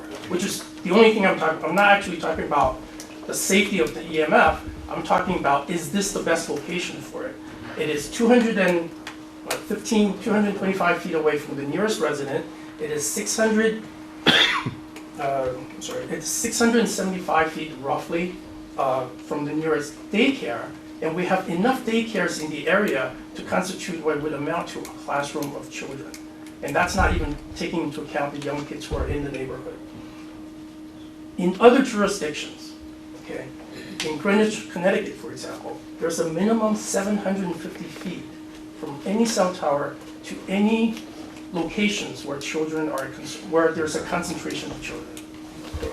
In Vancouver, Canada, again, it's not our country, but this is the sort of the safety rule that they put in place, 1,000 feet between where the children are and where the antenna are. Bar Harbor, Maine, 1,500 feet. Okay. I'm not, plus the fact that I didn't even know this, but Todd reminded me, there's a propane tank there, okay, which has, what is it, 500 gallons of propane, which is a little bit explosive, I would imagine, if something should happen to it. So my question, I guess my final statement to the board is, given that there are other locations, and Todd can actually answer some of the other locations we've kind of been looking around, given that there are other locations that are farther away than the 215 feet away from the nearest resident, why are we putting there aside from the fact that, well, the Eagles want it there for obvious reasons, and I'm not saying that they shouldn't want to have that. I'm just saying for the benefit of the community as a whole, why are we putting a tower 220 feet away from the nearest resident, 675 feet away from the nearest daycare, not to mention the eyesore, the property value. I just wonder whether or not there's a better place for this tower. And looking at the coverage maps that you were showing before, it looks like there are many other places that are possible. They might be more expensive to build, I don't know. I don't know that, that's not my business. But I'm just wondering, first of all, why are you building at such a low elevation in the middle of a large, populated community? Why not a less populated place where you would be farther away, where the inverse square law would have more of an effect and people would be far less affected? I'm going to, we're going to continue this meeting. I'd like to set up a site plan, a site review, a site walk. Yes, sir. Could I say something for 2 minutes? Yes. Thank you, because I probably won't be back. For the record, Victor Manugian for Verizon Wireless. Real quickly, 4 points. You have an RF report from C-Squared Systems. There's a huge gap there. People saying I have a signal can't compete with an RF report like that.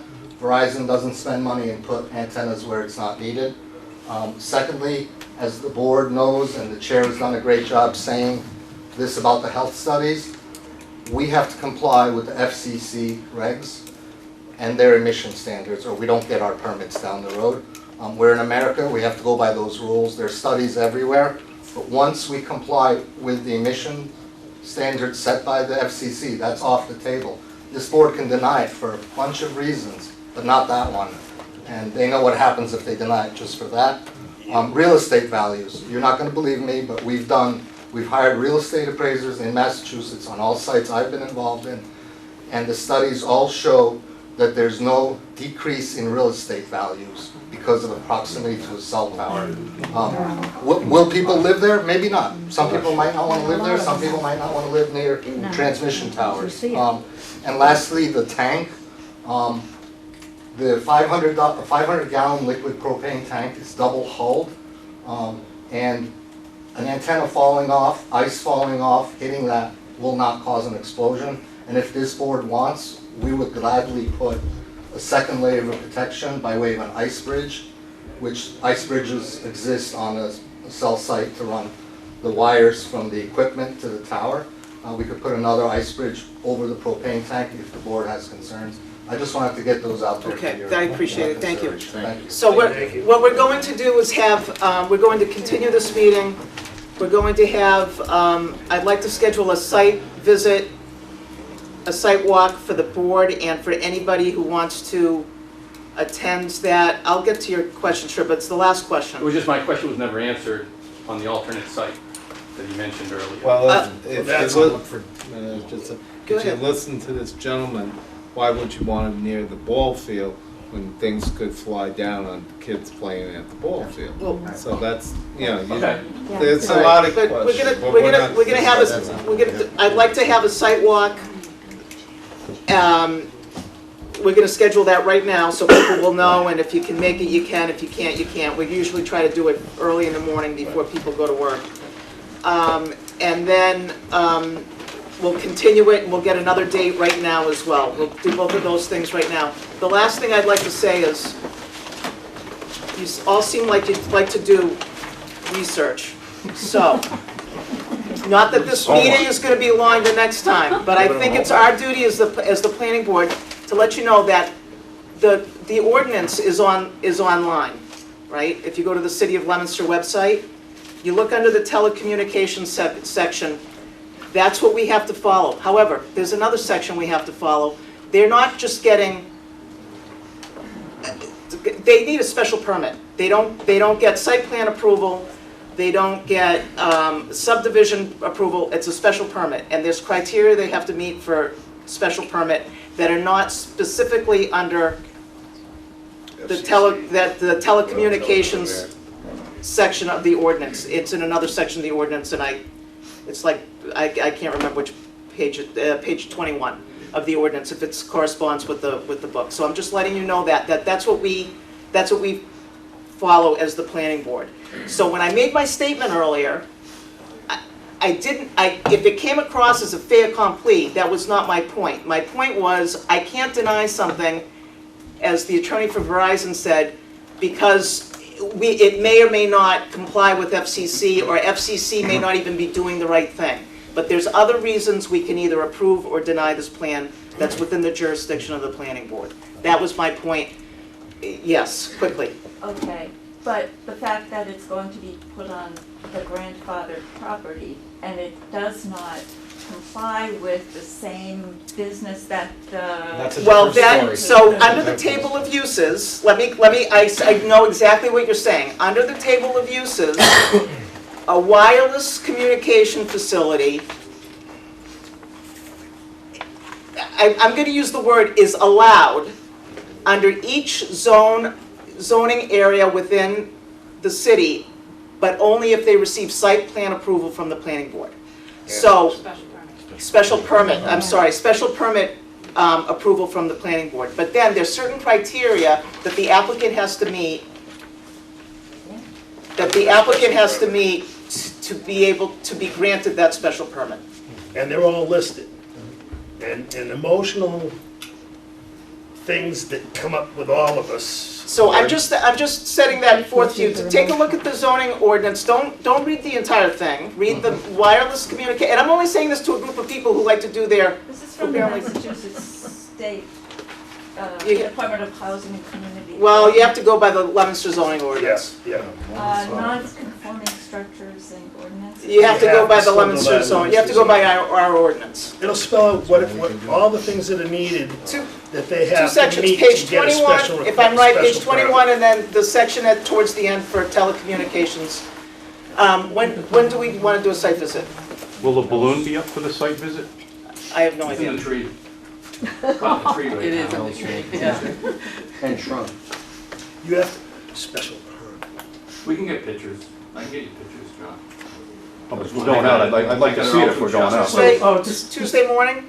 Can't you Tuesday do the- pictures showing that pole where it is? Can we? Can't you take a picture of a tree line? Computer generated? And show a picture of the tower in the middle of the tree line? Because I think Tuesday that would help morning? everybody. The 28th? Instead of a What do you balloon. want to do? What time?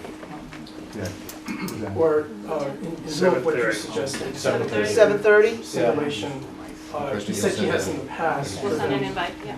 All right, so site visit for the planning board and anyone who wants to attend, 7:30 a.m. on Right now, February it's 28th. snow. I don't know if that's possible. 6 Tuesday days. the 28th, 7:30 a.m. And then we'll And do your continue homework on the this, special what's permit. today? March, Six. March March 6th will 6th? be the next meeting, that's a week and a half. What are the requirements under a special permit? But the site walk will have happened. So you're putting this on for March? What did we well, say? either March 6th or March 20th. 20th. I'll be here on March 20th, so.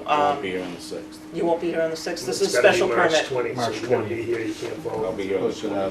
All right. 3:20. They also need 2/3 votes, Yep. 2/3 of the Planning board to planning board. vote They need a yes, supermajority. yes, They need supermajority. 6 out of 8 6 out of 8. of votes. All right, so March 20th. If you call someone, will they tell you what their vote is, or is that a private thing? No, it's You not, can private. It's sit here and not you can watch us. open meeting law. Or you can watch it on If LATV. you're not gonna be here, you can watch us Yeah. live. Does that work for you? March You don't recognize any of us? March 20th. I only want to be council. Yes, I do. You got Yes, I do. Yeah. All right. March 20th, 6:30? March 20th at 6:30. At 6:30. If you're not watching, you're not. Okay. Okay, everyone have that? Site visit February 28th at 7:30 a.m. And then this hearing is continued to March 20th. Make a motion to continue the hearing to Second. March 20th at 6:30. Motion made second by Paul. All those in favor? Aye. All those opposed? Motion carries. Go very Yep. No, we'll post and Let's get going. Don't tell us twice, we're sitting down, let's go. Should we quiet those people down? I don't care. I'll start with Hope, Mike, and Sal. Ryan's ready to go. Ready to go. I know. Where's my, all right, we're opening up our, Come on, Mike. oh, good, we're on the last one. 14 Lanerty's Lane, site plan approval.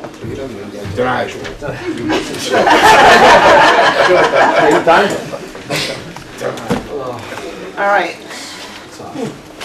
I was reading your conditions earlier into the record for the wrong plan. Go ahead, you can start, please. All right, Brian, my name is Brian Marchetti from Cardi Engineering.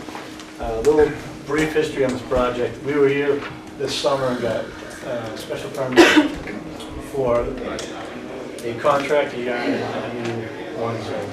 This is 14 Landy's Lane, right behind Sandy Tank and High Country Workwear. Red Line Wall Systems is proposing to move their operations from Hamilton Street to a 7,000 square foot warehouse and office building on this parcel. A portion of the lot is going to be paved where the parking is and where the loading bays are in the building. The rest is going to remain gravel. So as I said before, we received site plan approval for this. We got our special permit back in August. The proposal in front of you today is this plan. Red Line would like to add a second building on the property, the exact same use. It's a 3,000 square foot building, a 3,200 square foot building, warehouse with 300 square feet of office. What we did was the change from a previous approved set was, so we shifted this building where it was 3 feet to the east, closer to Landy's Lane. And that was just for construction, ease of construction on the slope behind the building. 4-foot retaining wall is proposed here now. A 4-foot retaining wall is proposed here now, where previously it was just grade, 3-to-1 grade. The building, as I said before, is proposed an additional 32 square foot building. And we're moving there was an at-grade detention basin here to below grade. One of the big drivers for this was FEMA issued a letter of map provision on this property back in May, and it was adopted in October. So now the site no longer is within the 100-foot floodplain. It's within the zone B, which is between 100 and 500 foot. So there are no more compensatory storage requirements on the site. So really the only changes beyond what I just showed you there was to the grading and drainage.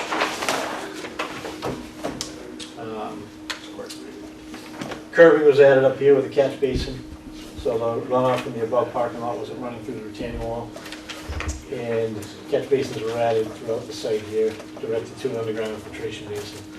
The same utilities are servicing the site. There's water, sewer, electric and telephone below grade, and drainage is being routed from the proposed infiltration basin below grade to the existing infrastructure in Landy's Lane. We are proposing snow storage on site. There's landscaping proposed on site.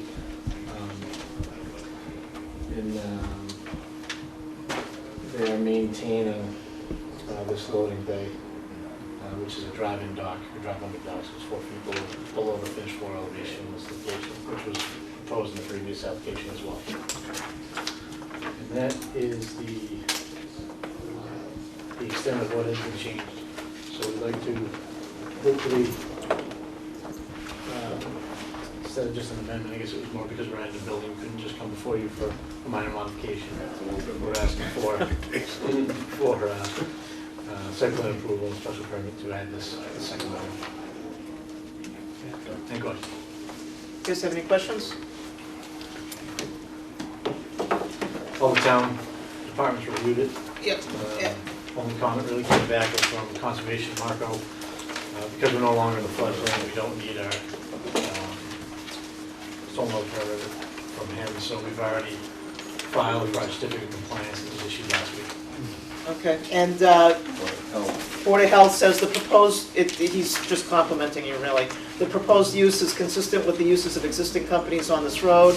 Equipment stored on the contractor's yard may discharge petroleum. Some mitigation for this may be warranted. Red line wall systems provided. Funding and personnel to run a program called Clean Streets. This was very helpful to the city of Leominster. So you just, if you can... I mean, the mitigation is pretty much standard practice in industrial. If there's a spill, you're required to clean it up. So there's nothing really beyond what's standard operating practice. Catch basins are proposed in the parking area, they're proposed in the lower area, which do provide spill containment with Anyone else have any questions? No. I open it up to the audience. Anyone have any questions or comments? No? Motion All right. Second. I think you could act upon Attorney Tom Mulaney. Yes, Mr. Mulaney. I do work for Redline, and I just want to point out in the decision, make sure that it references the proper registry of deeds reference rather than just the city maps. We've had some trouble with recording things. I don't have the information on me, but it's something where it should reference that this is land, and we just need to get a reference on it, so when the special permit, if it's granted, gets recorded, the registry will accept it, because they have had a problem with that before. Okay. All right. Sounds good. Do I have a motion? I made a motion. You made a motion to close. Motion made and second. All those in favor to close the hearing? Aye. All those opposed? Motion carries. Great, thank you. All right, we'll go into meeting, regular meeting. I'm going to waive the call of the order because we know who's here. We're all here. Minutes of previous meeting. John's not here. Except for John. Like I said, we're all here. Make a motion to accept. Aren't you glad you don't? No, you might watch that. Yeah, he's going to watch it. We're like, we're here. All right. We've been here. Minutes of previous meeting, did someone? I made a motion. Second, all those in favor? Aye. All those opposed, motion carries. 3.1, plan submitted, A&R for Pleasant Street, east side. You're back. You never left. True. Jeez, Barney, Oh, we got my pile finally emptied out. Only some- Yeah, just, yeah. Well, I mean, you have- I got one. Okay, I'll show you. Gotta go Look at somewhere. that. Look at this. I'm an engineer. Gotta Yeah, go that's all somewhere. right. Jeez. What do we go? Sweat. It's a little sweat. What are we This is just an A&R off of Pleasant Street. Right here. Is Oh, what's this coming is up for the, here? The solar solar panels. panels, okay. Yeah. Frontage strip Here's Matt. area over here. You got 247 feet of frontage. Oh, this is, you guys have seen it approved the solar project, this is just the, kind of separating the lot from the Yep. rest of the piece of the project. You got the frontage. They only need 80. Right, Yeah, you got 247, you got the width. Motion and you got approved. you got the acreage. I have a motion to endorse, Second. second by Sal. All those in favor? Aye. All those opposed? Motion carries. Thanks, Brian. Thank you. 3.2 A&R for 64 Eastern After Ave. him, you should get them out. Tom Mulaney for the proponent. I think there are already copies of this. I'm sorry, I left it by. I'm sorry. How you doing, I am now. You're the only lady I don't know. Other than saying I won't mention You're the only lady I don't know right away. Don't say anything about signals or radiation, and you'll be all right. I know Tom Mulaney. My pacemaker almost stopped, even though I don't have one. Come here, we'll give you a thump in the chest. So Oh, yeah, you have some explaining to do on this I plan. sure do, because I've done a lot of things with paper streets, but I've never had to do this one. All we're trying to do, the whole area that is shown as Lot 1, also Parcel 2, and the paper street, everything there is owned by the same owner, Scott Bigelow. The paper street has an issue with ownership by an abutter. And so therefore, he's had a problem with financing because of the encroachment of the garage building into the paper street. All we're trying to do is eliminate from his Lot 1 that little triangle, which is now parcel A, so that now he can go to a bank, get that financed. We've got it marked so that there is not another building lot on here. It's clear that parcel A is not, that's specifically marked. Also, parcel 2 is marked as not in the notes, both are marked as not building lots. There is nothing realistic that we could ever do with parcel 2 without including it with lot 1. It's only for the purpose of being able to obtain financing. But where's your frontage, Tom? Where's your front- The that's my- frontage for lot 1 is the only one that we care about, because the other one is not a building lot. None of this other stuff is a building lot. Carol, I did get a legal. Everything to the right. Yes, okay, so I guess I just don't get, well, let me hear from Kristen Okay, first. I did get a legal opinion on this, just to clarify, because there is no frontage and there's that relationship with the paper street. And basically what I got back from Copeland and Page is because this is not a building lot, you don't actually, if you want it to be a building lot, you need your frontage and other requirements in A&R. If you didn't have them, the decision is whether approval is required under subdivision law or it's not. So they're saying that it's not because there really isn't a subdivision to be had here. She said that by including the note that references that parcel A is not a building lot, that Meets the criteria. meets the criteria. Yep. She also suggested that this be a standalone lot because it is not really within the, next to this parcel 2, which is also to not be considered a building lot. All right, so it's an A&R by default.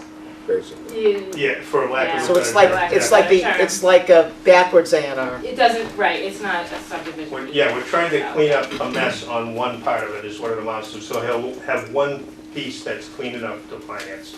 So Coleman Page is okay with it? Yeah. He did, they Yeah, and if, as long as it's considered not a building lot, even though there's a building lot.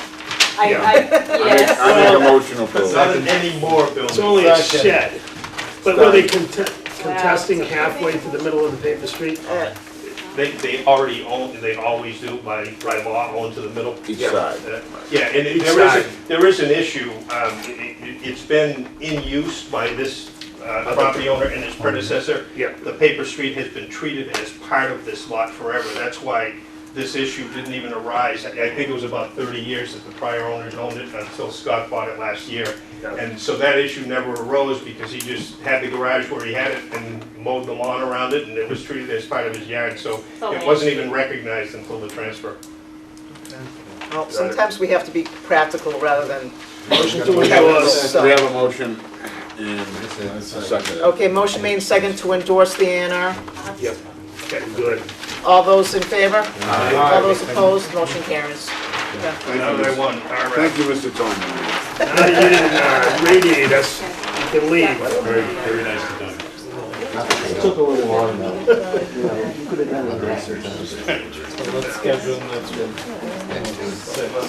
Yeah, next two are scheduled, but I can start playing. So we can Okay. schedule the next two? Yeah. Yes, not, 3.3, 3.4, well, 3.3, 97 and 123 Sac Boulevard for a site plan.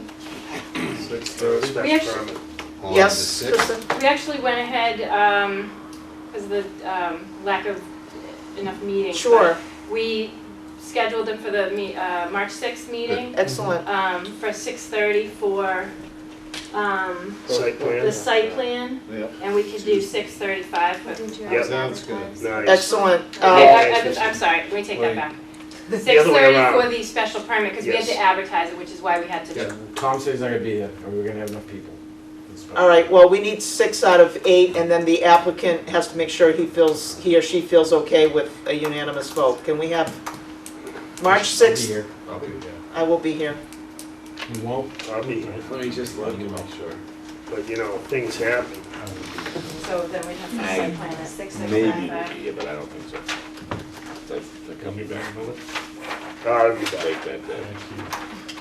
Well, then you should come right here and leave a little early. You're till 11 o'clock, you can stop by. You gotta be up. I think I'm flying in that afternoon, and I'm Yeah. not getting up and planning. Well, we'll have you call in. Yeah. We'll have a limo pick you up. It's fine? Okay. All right, we'll be 7 of us here, barring any other. Yeah, we've got one Distractions. that we can have. All right, so, Yeah. so 6:30. 3.3, can we have a vote on that, since, even though it's Yeah. already scheduled? So moves 3/6 at 6:35. Motion made, second, all those in favor? Aye. All those opposed, motion carries. 3.4 at 6:30, at 3/6 at 6:30. So moved. Second. Motion made, second, all those in favor? That's the second All one. those Second one's opposed, first, motion because it's carries. a special permit. 3.5, special permit for Sawtell Road, lot 14. Did we have this scheduled yet? No?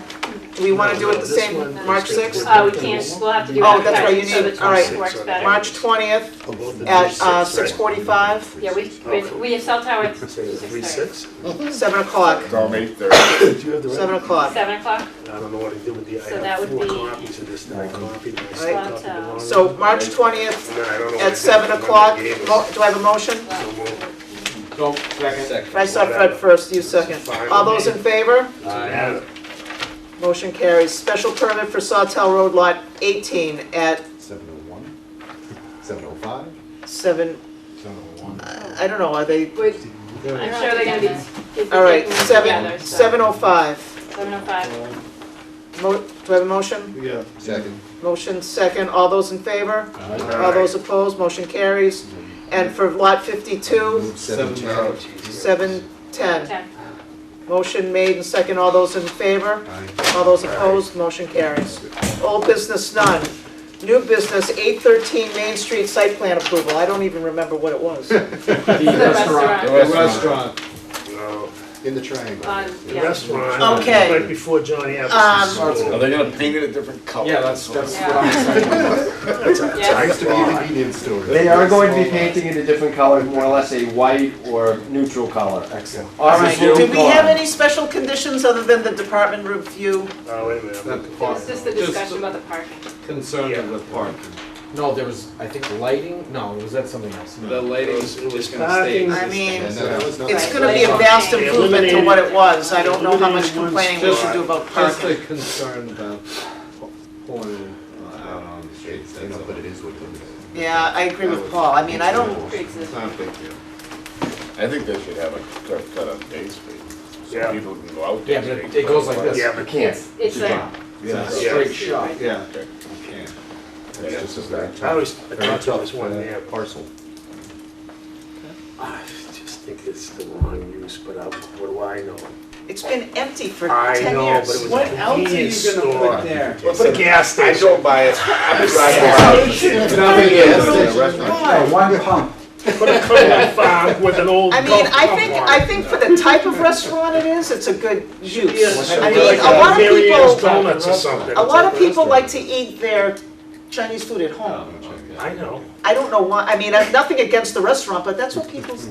I How do we know that. it's a Chinese I just, you know, Is it Chinese it's tight. I thought it was. I just Am I not supposed to say parking is anything? tight.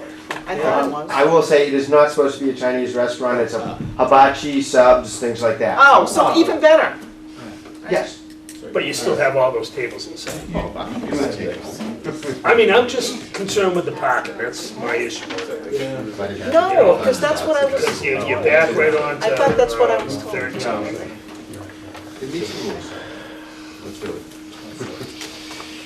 well, If the lanes, you know, No, I mean, that, you gotta make sure that place those has lanes been are. a mess. I know Years. it, Mike. For years and years.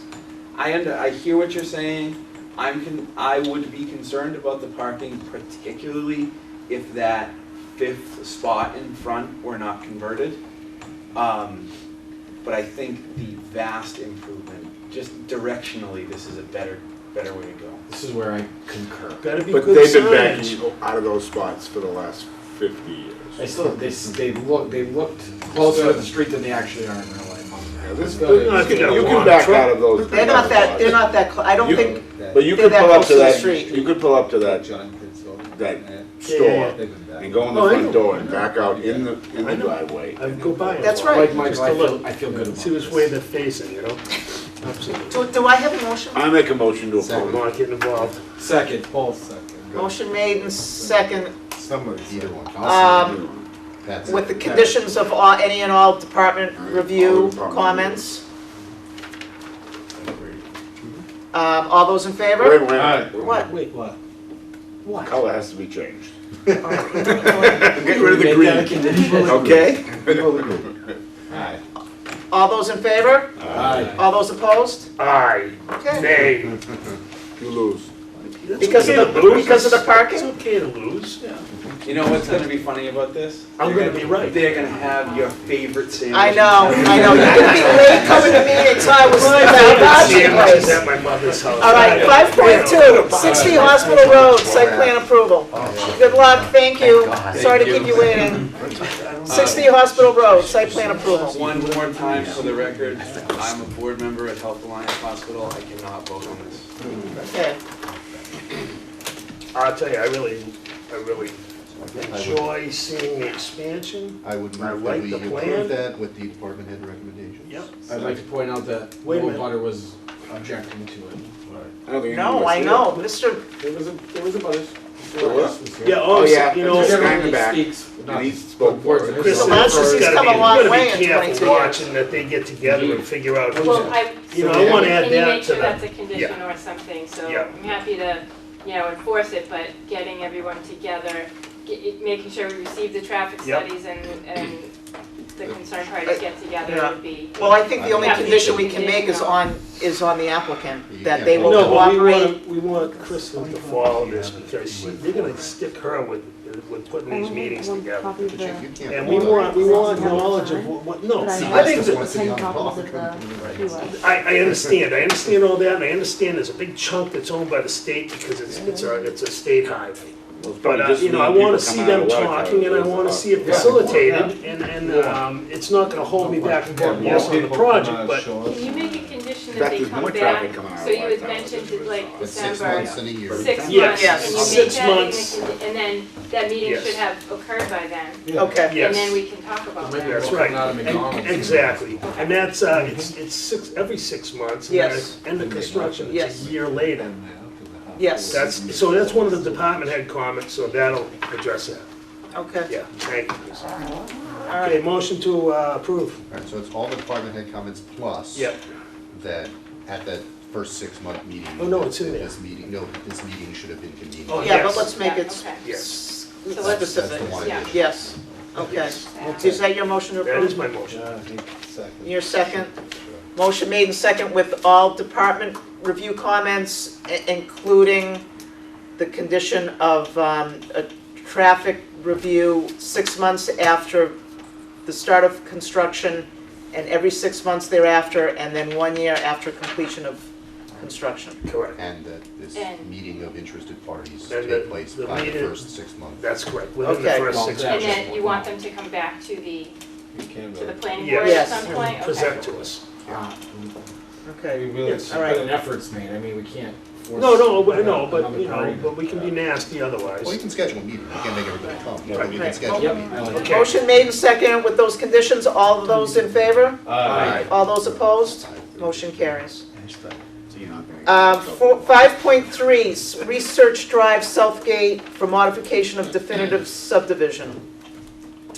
That's a motion to approve. Second. It's a Just have no-brainer. to clean up the contaminated sewer. Yeah, just get rid of that, you know, stop Okay. burying that Sorry, stuff. done. You just went and did it. You take it from one place and you put it to another. Motion, What are you doing? motion made to approve with a second. All those in favor? Aye. All those opposed? Motion carries. 5.4, Research Drive, I'm not giving you a chance to talk, for site plan approval for the applicant, Continental Stone. Make a motion. Yeah. Second. Motion to approve with the conditions set forth from development review, the department review, I mean? Yes, department head reviews. Right? Department head comments. Yes, Okay. thank you. And for Bill to change the color of his, And add- Printer? Is this the lighting one? Is he gonna have the lighting? Adding the lighting. Follow the lighting plan. Follow Yes. the lighting plan. Yes. Thank you. Good job. And sign once it's ready. And the sign, yes, thanks, I wrote Bill. that. Let me know I if you need any help. So did I, knew I wrote something somewhere. Okay, motion made and second with those conditions. All those in favor? Aye. All those opposed? Motion carries. 5.5 has been continued. 5.6, 14 Lanides Lane site plan approval. Make a motion to approve. Second. They weren't with, they were only, We're over here. I don't think there was only the comment that he had already, oh, no, it was just about And I think we're good. the petroleum, yep. Yeah. So motion Motion made and seconded. All those in favor? Aye. All those opposed? Motion carries. I am going to Excuse me. skip ahead Communications center. to, Actually, I can't, hold on, sorry, No. Carol. Well, I think we're just scheduling this. Yeah, these are. So we have to schedule a public hearing for Yeah. this. all right. And I I'm think just trying to accommodate we some already people who've been advertised waiting. We did, so we did it for 3/6 divorce. We advertised, right, because the city Well, council for needed 6-1 to. and 6-2 or just 6-1? 6-1 and 6-2. All right, 6.1 to rezone certain parcels from industrial to mixed use to March 6th. At 6:40. Okay, so this would be 6:40. 6:40 works, so moved. That's why I've been sitting here. I thought you Okay, guys were talking about that tonight. it has to be, Schedule a public hearing Okay. next time. it's because it's Oh, when you zone, it's a zone change, you have to schedule a public hearing. Then you can talk. These aren't conflicting with other things we've scheduled? I mean, Well, no, No, one at so on the 6:30. 6th, what we have now, we'll have the Sac Boulevard, Yeah. which is the two restaurants. 6:30, 6:35? Yes, and now we'll have Oh, this at 6:40, this okay. at 6:40, and then we'll have. Six Did we already forty-five. schedule things up to 7:10? And we skipped ahead. That's, That's the next March meeting. 20th. That's why I was wondering why we. Yeah, that's why I get Yeah, confused, yeah. okay. So motion, do I have a motion second to Yeah, approve that time? motion moved, Yes. approved, whatever. All right, motion made and seconded, all those in favor? Aye. All those opposed? Motion carries. 6.2, to modify a certain section of the ordinance to remove the words "shall Oh, we just- service no more than 2 lots and replace are not permitted." 6:45. Yeah, that's a 6:45, That's Paul's 6:45. motion, I second. Okay, motion made and seconded Aye. to schedule that. Aye. Aye. All those in favor? Aye. All those opposed? Motion carries. City Council petition 2817 Prime Wellness Centers, grant a special permit for the use of a new building for the purpose of medical marijuana dispensary on Lock Drive. This, I think, Kristen, remind me, this was on the agenda before, but John was looking for certain Yes. things to be, Let me give a little backstory. So this had been on our agenda before. The city council would like a recommendation from the planning board on this.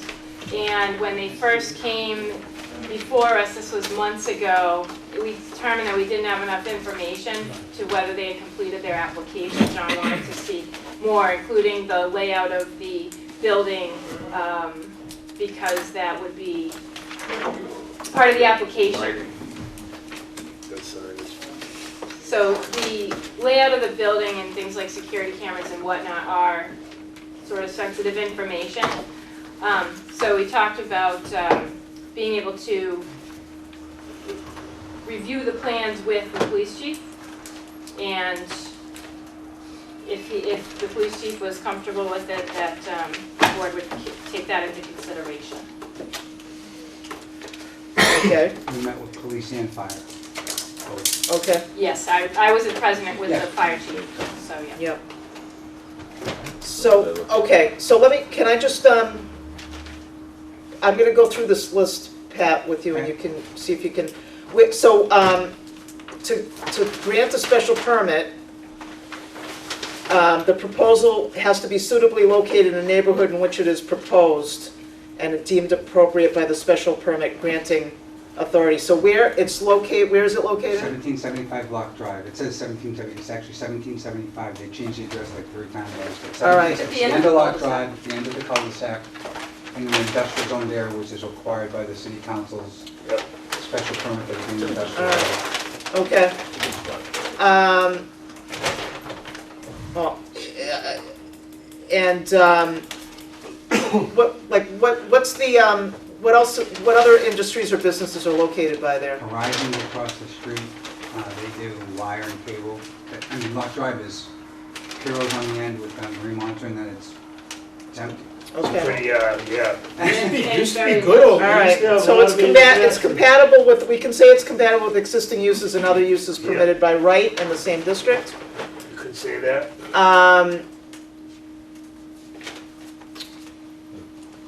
You're constructing a building there, not using an existing building? 50 by 90. Okay, so, Two buildings? One building. Well, you know what, maybe it's will help. yeah, why don't you put it out? I just want to get through the 12, Yeah, no, the 12 what I'm pieces here of for. criteria, and then we'll do. That's what I'm here for. So, To help everyone, and one of the other reasons why we're here, which Kristen, but we actually located the building, the state process, let me give everybody a little background. The state process for medical marijuana cultivation centers and dispensaries is very strict, as you might well expect. We had a building, some of the things which we'll discuss in a few minutes, which Kristen was available for. And before the building was a long way, which created some site views, et cetera, et cetera. One of the things the state mandates the most is that you don't create any plan, whether building or landscaping, that will let somebody hide, crouch, in any way conceal themselves to cause harm or danger to a potential patient here. The other thing too is which we're talking about here, which people have been getting emotional about, is we're talking about medical marijuana only here, not recreational. Most of the people that come to these facilities are in walkers, wheelchairs, et cetera, et cetera. So we did rotate the building 90 degrees. Your and first plan. Pat, if you're getting into this, let me just announce it or open it. So this is 6.4, Prime Wellness? Yep. 1776, 1775 Lock Drive, modification of a site plan. So we'll discuss both of them simultaneously. Right, Okay. so the building was turned so it faces, a couple things. We moved the building further down so that we met all the conservation issues. The parking's all in front. The building has no glass, which I don't know if Kristen shared a plan, but I'll share what I can of the building plans so that everybody kind of gets a feel for what is going to go on here. One of the things that you're going to notice is all the lighting is on the building. There's no lighting in the parking lot. Also, the glass in this building is 10 feet off the ground. You cannot see into this building. Signage is not allowed by the state. You can't say that it's a medical marijuana facility. Basically, there's a large waiting area. These doors will be secured to the outside cameras. That's probably the only camera I'm going to tell you about tonight. There are a number of cameras and security measures built in, and that Kristen was fortunately attended that one, so she can speak to that one to you guys in executive session. But there are many things built in here for the safety of the patient here. These are going to be double locks, so like these doors will open after a camera visually identifies you and you show the proper ID to enter into the waiting room. This is locked. There's a security area here. The dispensary is here. All the product gets put in a vault every night, taken out every morning. This basically creates where people come in here, see security, get whatever their prescription is, and then out the door. On their first visit, they'll go to consultation rooms because they have to be vetted properly, that they have the right credentials, that they have the ability to be there, et cetera, et cetera. So from an internal standpoint, this is set up, second set of egress to the side of the building. The front of the building, which I'll show you one. As you can see, this is the easiest copy. The glass, now this is a standard 7/8 door. The glass is high, so this will be well lit, but you won't be able to see who's in there. You won't be able to see in the building. So other than creating artificial lighting, pretty much. So back to the site, building was turned, parking lot accommodated, handicap access, obviously, set of double doors in the front, glass up high. The beauty of this location, actually, when you talk about, there's really nothing anywhere. I mean, they can go to the river, or they can come back down Lock Drive. It's a dead end By the street. It's river? called the same. Yeah, if they want to head for the river, yeah. Here, Living in a van. Facility. Everything to the southeast of this is all wooded. Where's Lock Drive? Mohawk Drive, National Street, Mohawk. Yeah, Yep. that's all. Mart is within a mile down the street, so, there is, Route 2 is one, obviously the exit for Route 2 and I-190 is in close proximity. So And actually, when we first got involved with all of this, even our planning, from our perspective, there were all those guidelines of where you couldn't put it. And actually, this was one of the sites we talked about. It would be a good spot. Yeah, and it's got good access to, But didn't they come in with two buildings? There's another building on another lot. Yes. But I'm not, I mean, I can address it if you want, but I'm not. But that's a medical marijuana place too, isn't it? No, that's just gonna be a standard, the medical marijuana that was approved was actually on Mohawk Drive by another applicant, has nothing to do with me, and I think they're still waiting to come before you, but that's another matter. They've been before us once, so it's just on this one. I think, Okay. so he is proposing some some modifications to this plan, so that's why I want, has to be decided if it's a minor modification. He's turned the Yeah, building. we turned the building, Turn the actually, building. the only things that have happened here is we've turned the building, parking spaces haven't changed, number of parking spaces, the drainage actually has improved, which it's an underground system, and we changed the landscaping. To be compliant. What happened was, in the past plan you all saw was, the landscaping all was on the other lot, Lot 1. It made a straight line, which created a shielding, where literally someone could basically stay pretty close to the property line. Yeah. So now they're staggered. I don't know, did you share this plan with them? Do they have this? Yeah, did they have the new landscape plan? No, we just need to know that she's. Okay, I have so some. listen, so what's happened now I is, have some. there's actually a intersperse of the tree line so that you can see through, that there's no more shielding.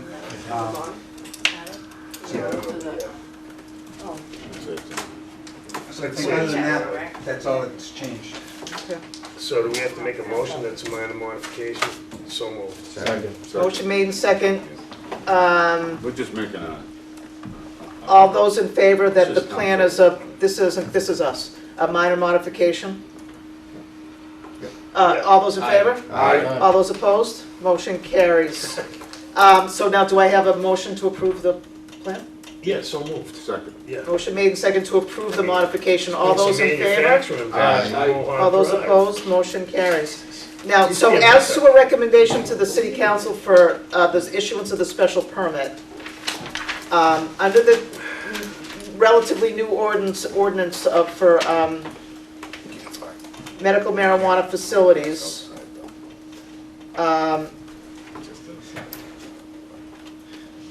special permit is required, and it's only allowed by special permit from the city council, subject to the following. A special permit for such a dispensary shall be limited to one or more of the following uses. Cultivation of marijuana for medical use, that's what obviously this is for. No, this is just. I'm sorry. It's No for problem. processing, it's for retail sale or distribution, Yes. right? Okay, I apologize. That's okay. And In addition to this application, requirements set forth in 105 and 106 must be met, and that is, So isn't there something about public transportation? So can I ask Yeah, there was can I ask a question? Sure. So you get approval for medical, and then they make it legal for, Well, they already made it. Well, here, well, okay, Let- when they allow it, because So they here's- made it legal. here's what happens Can you in- turn yours into, well, no, let me, and it's good that all the boards, because we've had this conversation so many times, it's a good conversation, we actually had it with the police chief. Right now, the way it's set up is it will be legal sometime in 2018, but they're trying to push it even further. But for right now, it's gonna be 2018. What's gonna happen is anybody that has gotten the proper licenses for medical marijuana, and it's actually, right now, it's tentatively October of this year, that's up and operational, they will be given the first set of licenses. Like, there'll be a 1-year phasing in and grandfathering, because these people have been vetted, they'll have shown that they can obviously do what the intentions of the law is. Then recreational at some point will open. The thing that I think all of you are reading and seeing is, what's been built into the law is a home rule. Just because it's legal, a city or town, as long as they don't make it too restrictive, can say, not here. They can't just blanket, it's kind of funny, you can't just say, no, not here, but you can make it certainly strict enough where it doesn't become the situation. But yes, we would have the first opportunity within that first year of the new, they don't even written the law yet, so once the law is passed, we would have that first shot. But the mentality is, at least at the state level, is that who better to bring this in recreationally than people that have already shown, 1, they can do it, 2, they've already got a built facility, 3, they've already got a cultivation center operating to feed the dispensaries. Because the law's gonna have to change. If you open, if you become Colorado, which I don't think we're gonna become, you're gonna have all these dispensaries. Right now, you can only sell in a dispensary what you grow in your own cultivation center. You can't buy it somewhere else and sell it. So if it becomes recreational, and every place in downtown Leominster will be rented, anything over 1,000 square feet, like 2 days later, you're not gonna have 4,000, I mean, Fitchburg just approved its 3rd cultivation center and has no dispensaries. So you have to grow for your own right now. So the mentality is it'll be a way of controlling when recreational is available, that this just doesn't turn into the Wild Wild West. all right, so the special, Kristen, do you know whether or not the special permit is going to be limited to the retail sale of distribution, or is it gonna just be a blanket special permit? My understanding is it's specific because the city So on council is medical looking marijuana. to issue maybe 1 permit for the distribution and 1 permit for cultivation. Because this is what it says, a special permit for a dispensary shall be limited to 1 or more of the following uses that shall be prescribed by the special permit granting authority, and those were cultivation, processing, packaging, retail sale, or distribution. I So believe to it's- answer your question, if the special permit specifically says it's a special permit for retail sale or distribution, and that changes, they have to apply. Come back. But here's what also happened, if it helps you, Carol. What happened was the city, when they first sent out the RFPs, they had, and it actually was a group from Colorado that wanted to put the growing and the dispensary in the same building. So Leominster had set it up so if they had come in, they would have allowed 1 more grow facility, not 1 more dispensary. So we got the dispensary, so all that can happen in Leominster now is a grow facility, but not another dispensary. Right. And the other thing too that helps, before we could go back to the city council to help you in your thought process, we had to get a letter from the state allowing us to apply for a special permit and allowing siting by the city council, well, by the city, because they don't, every city does it differently. Like, I did Shrewsbury and Plus the Worcester. application fee and the money into that. Oh, yeah. Yeah. And our other 2 dispensaries, like Shrewsbury and Worcester, they have a different process than Leominster because they also have a different, they don't have city council, so that's pretty much, so we've met all that criteria to even be here in front of you. Okay, great, and so, I'm getting to it, Fred, okay? I'm getting to it. So we're gonna start in order, so we're gonna do, so it's only allowed in industrial zone, it's an industrial zone. It has to be contained within a building or structure, which it is. The dispensary shall not be located in buildings that contain any medical doctor's offices or the offices of any other professional practitioner authorized to prescribe the use of medical marijuana. Standalone kind. The hours of operation shall be set by the city council, but in no event will it be, will the hours of operation be between 8 PM and 8 AM unless the registered marijuana dispensary is a cultivation site, which it is not. No smoking, burning, or consumption of any product containing marijuana or related products will be permitted. It will be located inside a building containing residential units. None will be, including housing such as motels or dorms, or inside a movable or mobile structure such as a van or truck, which it's not. Signs shall include the following: registration card issued by the Mass Department of Public Health required. The required text shall be a minimum of 2 inches in height. The dispensary shall provide the police department and the building commissioner with the names, phone numbers, and email addresses of all management staff to whom one can provide notice if there are operating problems. Here it is, Fred. No registered marijuana dispensary may be located within 500 feet of a residential zoning district, church, or other religious use, or 1,000 feet from child care facility, family child care home, park, playground, or other dispensary. Distance shall be measured from, and it gives the criteria of the, and I think we've had that discussion. No, that's not Fred's point, though. His was the public transport. Oh, I'm sorry, I thought it was that. All right, well, I'll get to it. Yeah, there is. It's right down the street. All right, so, it's only allowed by special permit, obviously.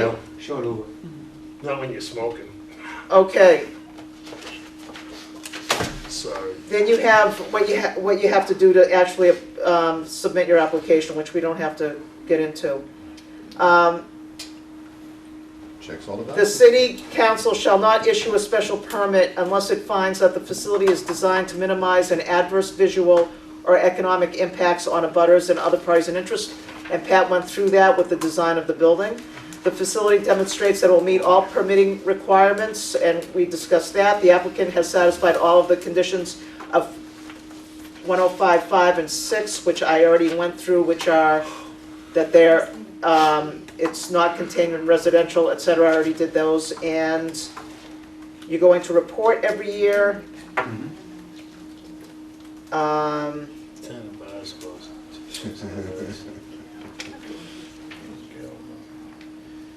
I'm trying to, Find the public transportation? That's in the there's the state. bonds. That's in the state. Is that a condition of the state permit? That's in the state. Yeah. Right, it's not. So they would need to satisfy that as part of the. Yeah. Okay. We have to satisfy that to get the Yes. others to come in front of us. All right, so Pat has hit all those points in that, and then the other section is under the special permitting process itself, under 21. And as Pat was talking, in my opinion, and I think the board will agree, he's met all of the requirements. It's suitably located in the neighborhood in which it's proposed. The proposal is compatible with existing uses. It is an industrial use that manufactures, and they're only distributing there. So it's actually a lesser, you know, you asked questions before, don't yawn on me. You were asking questions that weren't relevant earlier. The proposal would not constitute a nuisance. The proposal will not be substantially inconvenient or a hazard to abutters based upon the structure of the building. There's it's an adequate and appropriate facility for its proposed use. The proposal reasonably protects adjoining premises, as Pat discussed. It doesn't allow signs other than what's in its section of the ordinance, so that's met. It provides convenient and safe vehicular and pedestrian movement within the site. By the site plan, it has adequate off-street loading and parking, and within the normal operation of the establishment or use. The proposal provides adequate methods of disposal of sewage based upon the site plan. The water quality doesn't apply here, and the rest of it is all procedural. So it looks like he's met I make a all the motion to requirements. recommend approval to the city council. Motion made and second. 6.3, just to be specific, granting the special permit. Motion made and second. All those in favor? Aye. All those opposed? Motion carries. And if, do you send that off to the city council? I will write a letter of Can recommendation. you make sure you refer to page 21 of the ordinance of this, what the special permit requirements are? The special permit requirements, Yeah, okay. and then, we already did this and we were late on 6.4 modifications. We did that. We voted We for it. did, Yeah. we voted, right? All right. Let's, okay. Thank you very much. Thank you, Pat. Good luck. Thanks, Pat. All right. Poor Ben, my buddy Ben, 982 Pleasant Street, solar decommissioning proposal. I'll try to summarize quickly. Because we didn't have our last meeting, Kristen and I made some executive decisions so that the solar panel people could get moving. So one issue was the fencing. There was a condition, and I'm just looking for endorsement from the planning board tonight, so it's within the minutes. The fencing, we allowed certain fencing, but in the condition itself, it was a little, it was not really ambiguous, but it said something that we didn't really intend it to say. It made it sound like we wanted stockade fencing around the entire perimeter of the project, when we just really want it in front of the abutters. And then a chain link around the rest, it would save them a lot of expense. So Which it shows on the plan. which shows on the plan that way, but the condition didn't say that. So I told Ben we didn't have an issue with that if it showed on the plan that way. So I asked Kristen to change the wording. So you need a motion to approve that change? Yes. All right, I make a motion that we endorse the change of the leadership. Okay, great. And motion made and second. All those in Favor? Aye. All those opposed? Motion carries. And then I'm going to ask Ben to speak on the decommissioning proposal, which is a fancier way to say a bond Sure. and security. Absolutely. So there's a condition in the initial approval that required us to establish an escrow account or a bond with the city of Leominster for the decommissioning of this project. We put together a proposal that is in line with numbers that have been accepted by a lot of other towns and cities in Massachusetts in the amount of $10,000 per megawatt. It's a 1.3 megawatt project, so that's a fund of $13,000.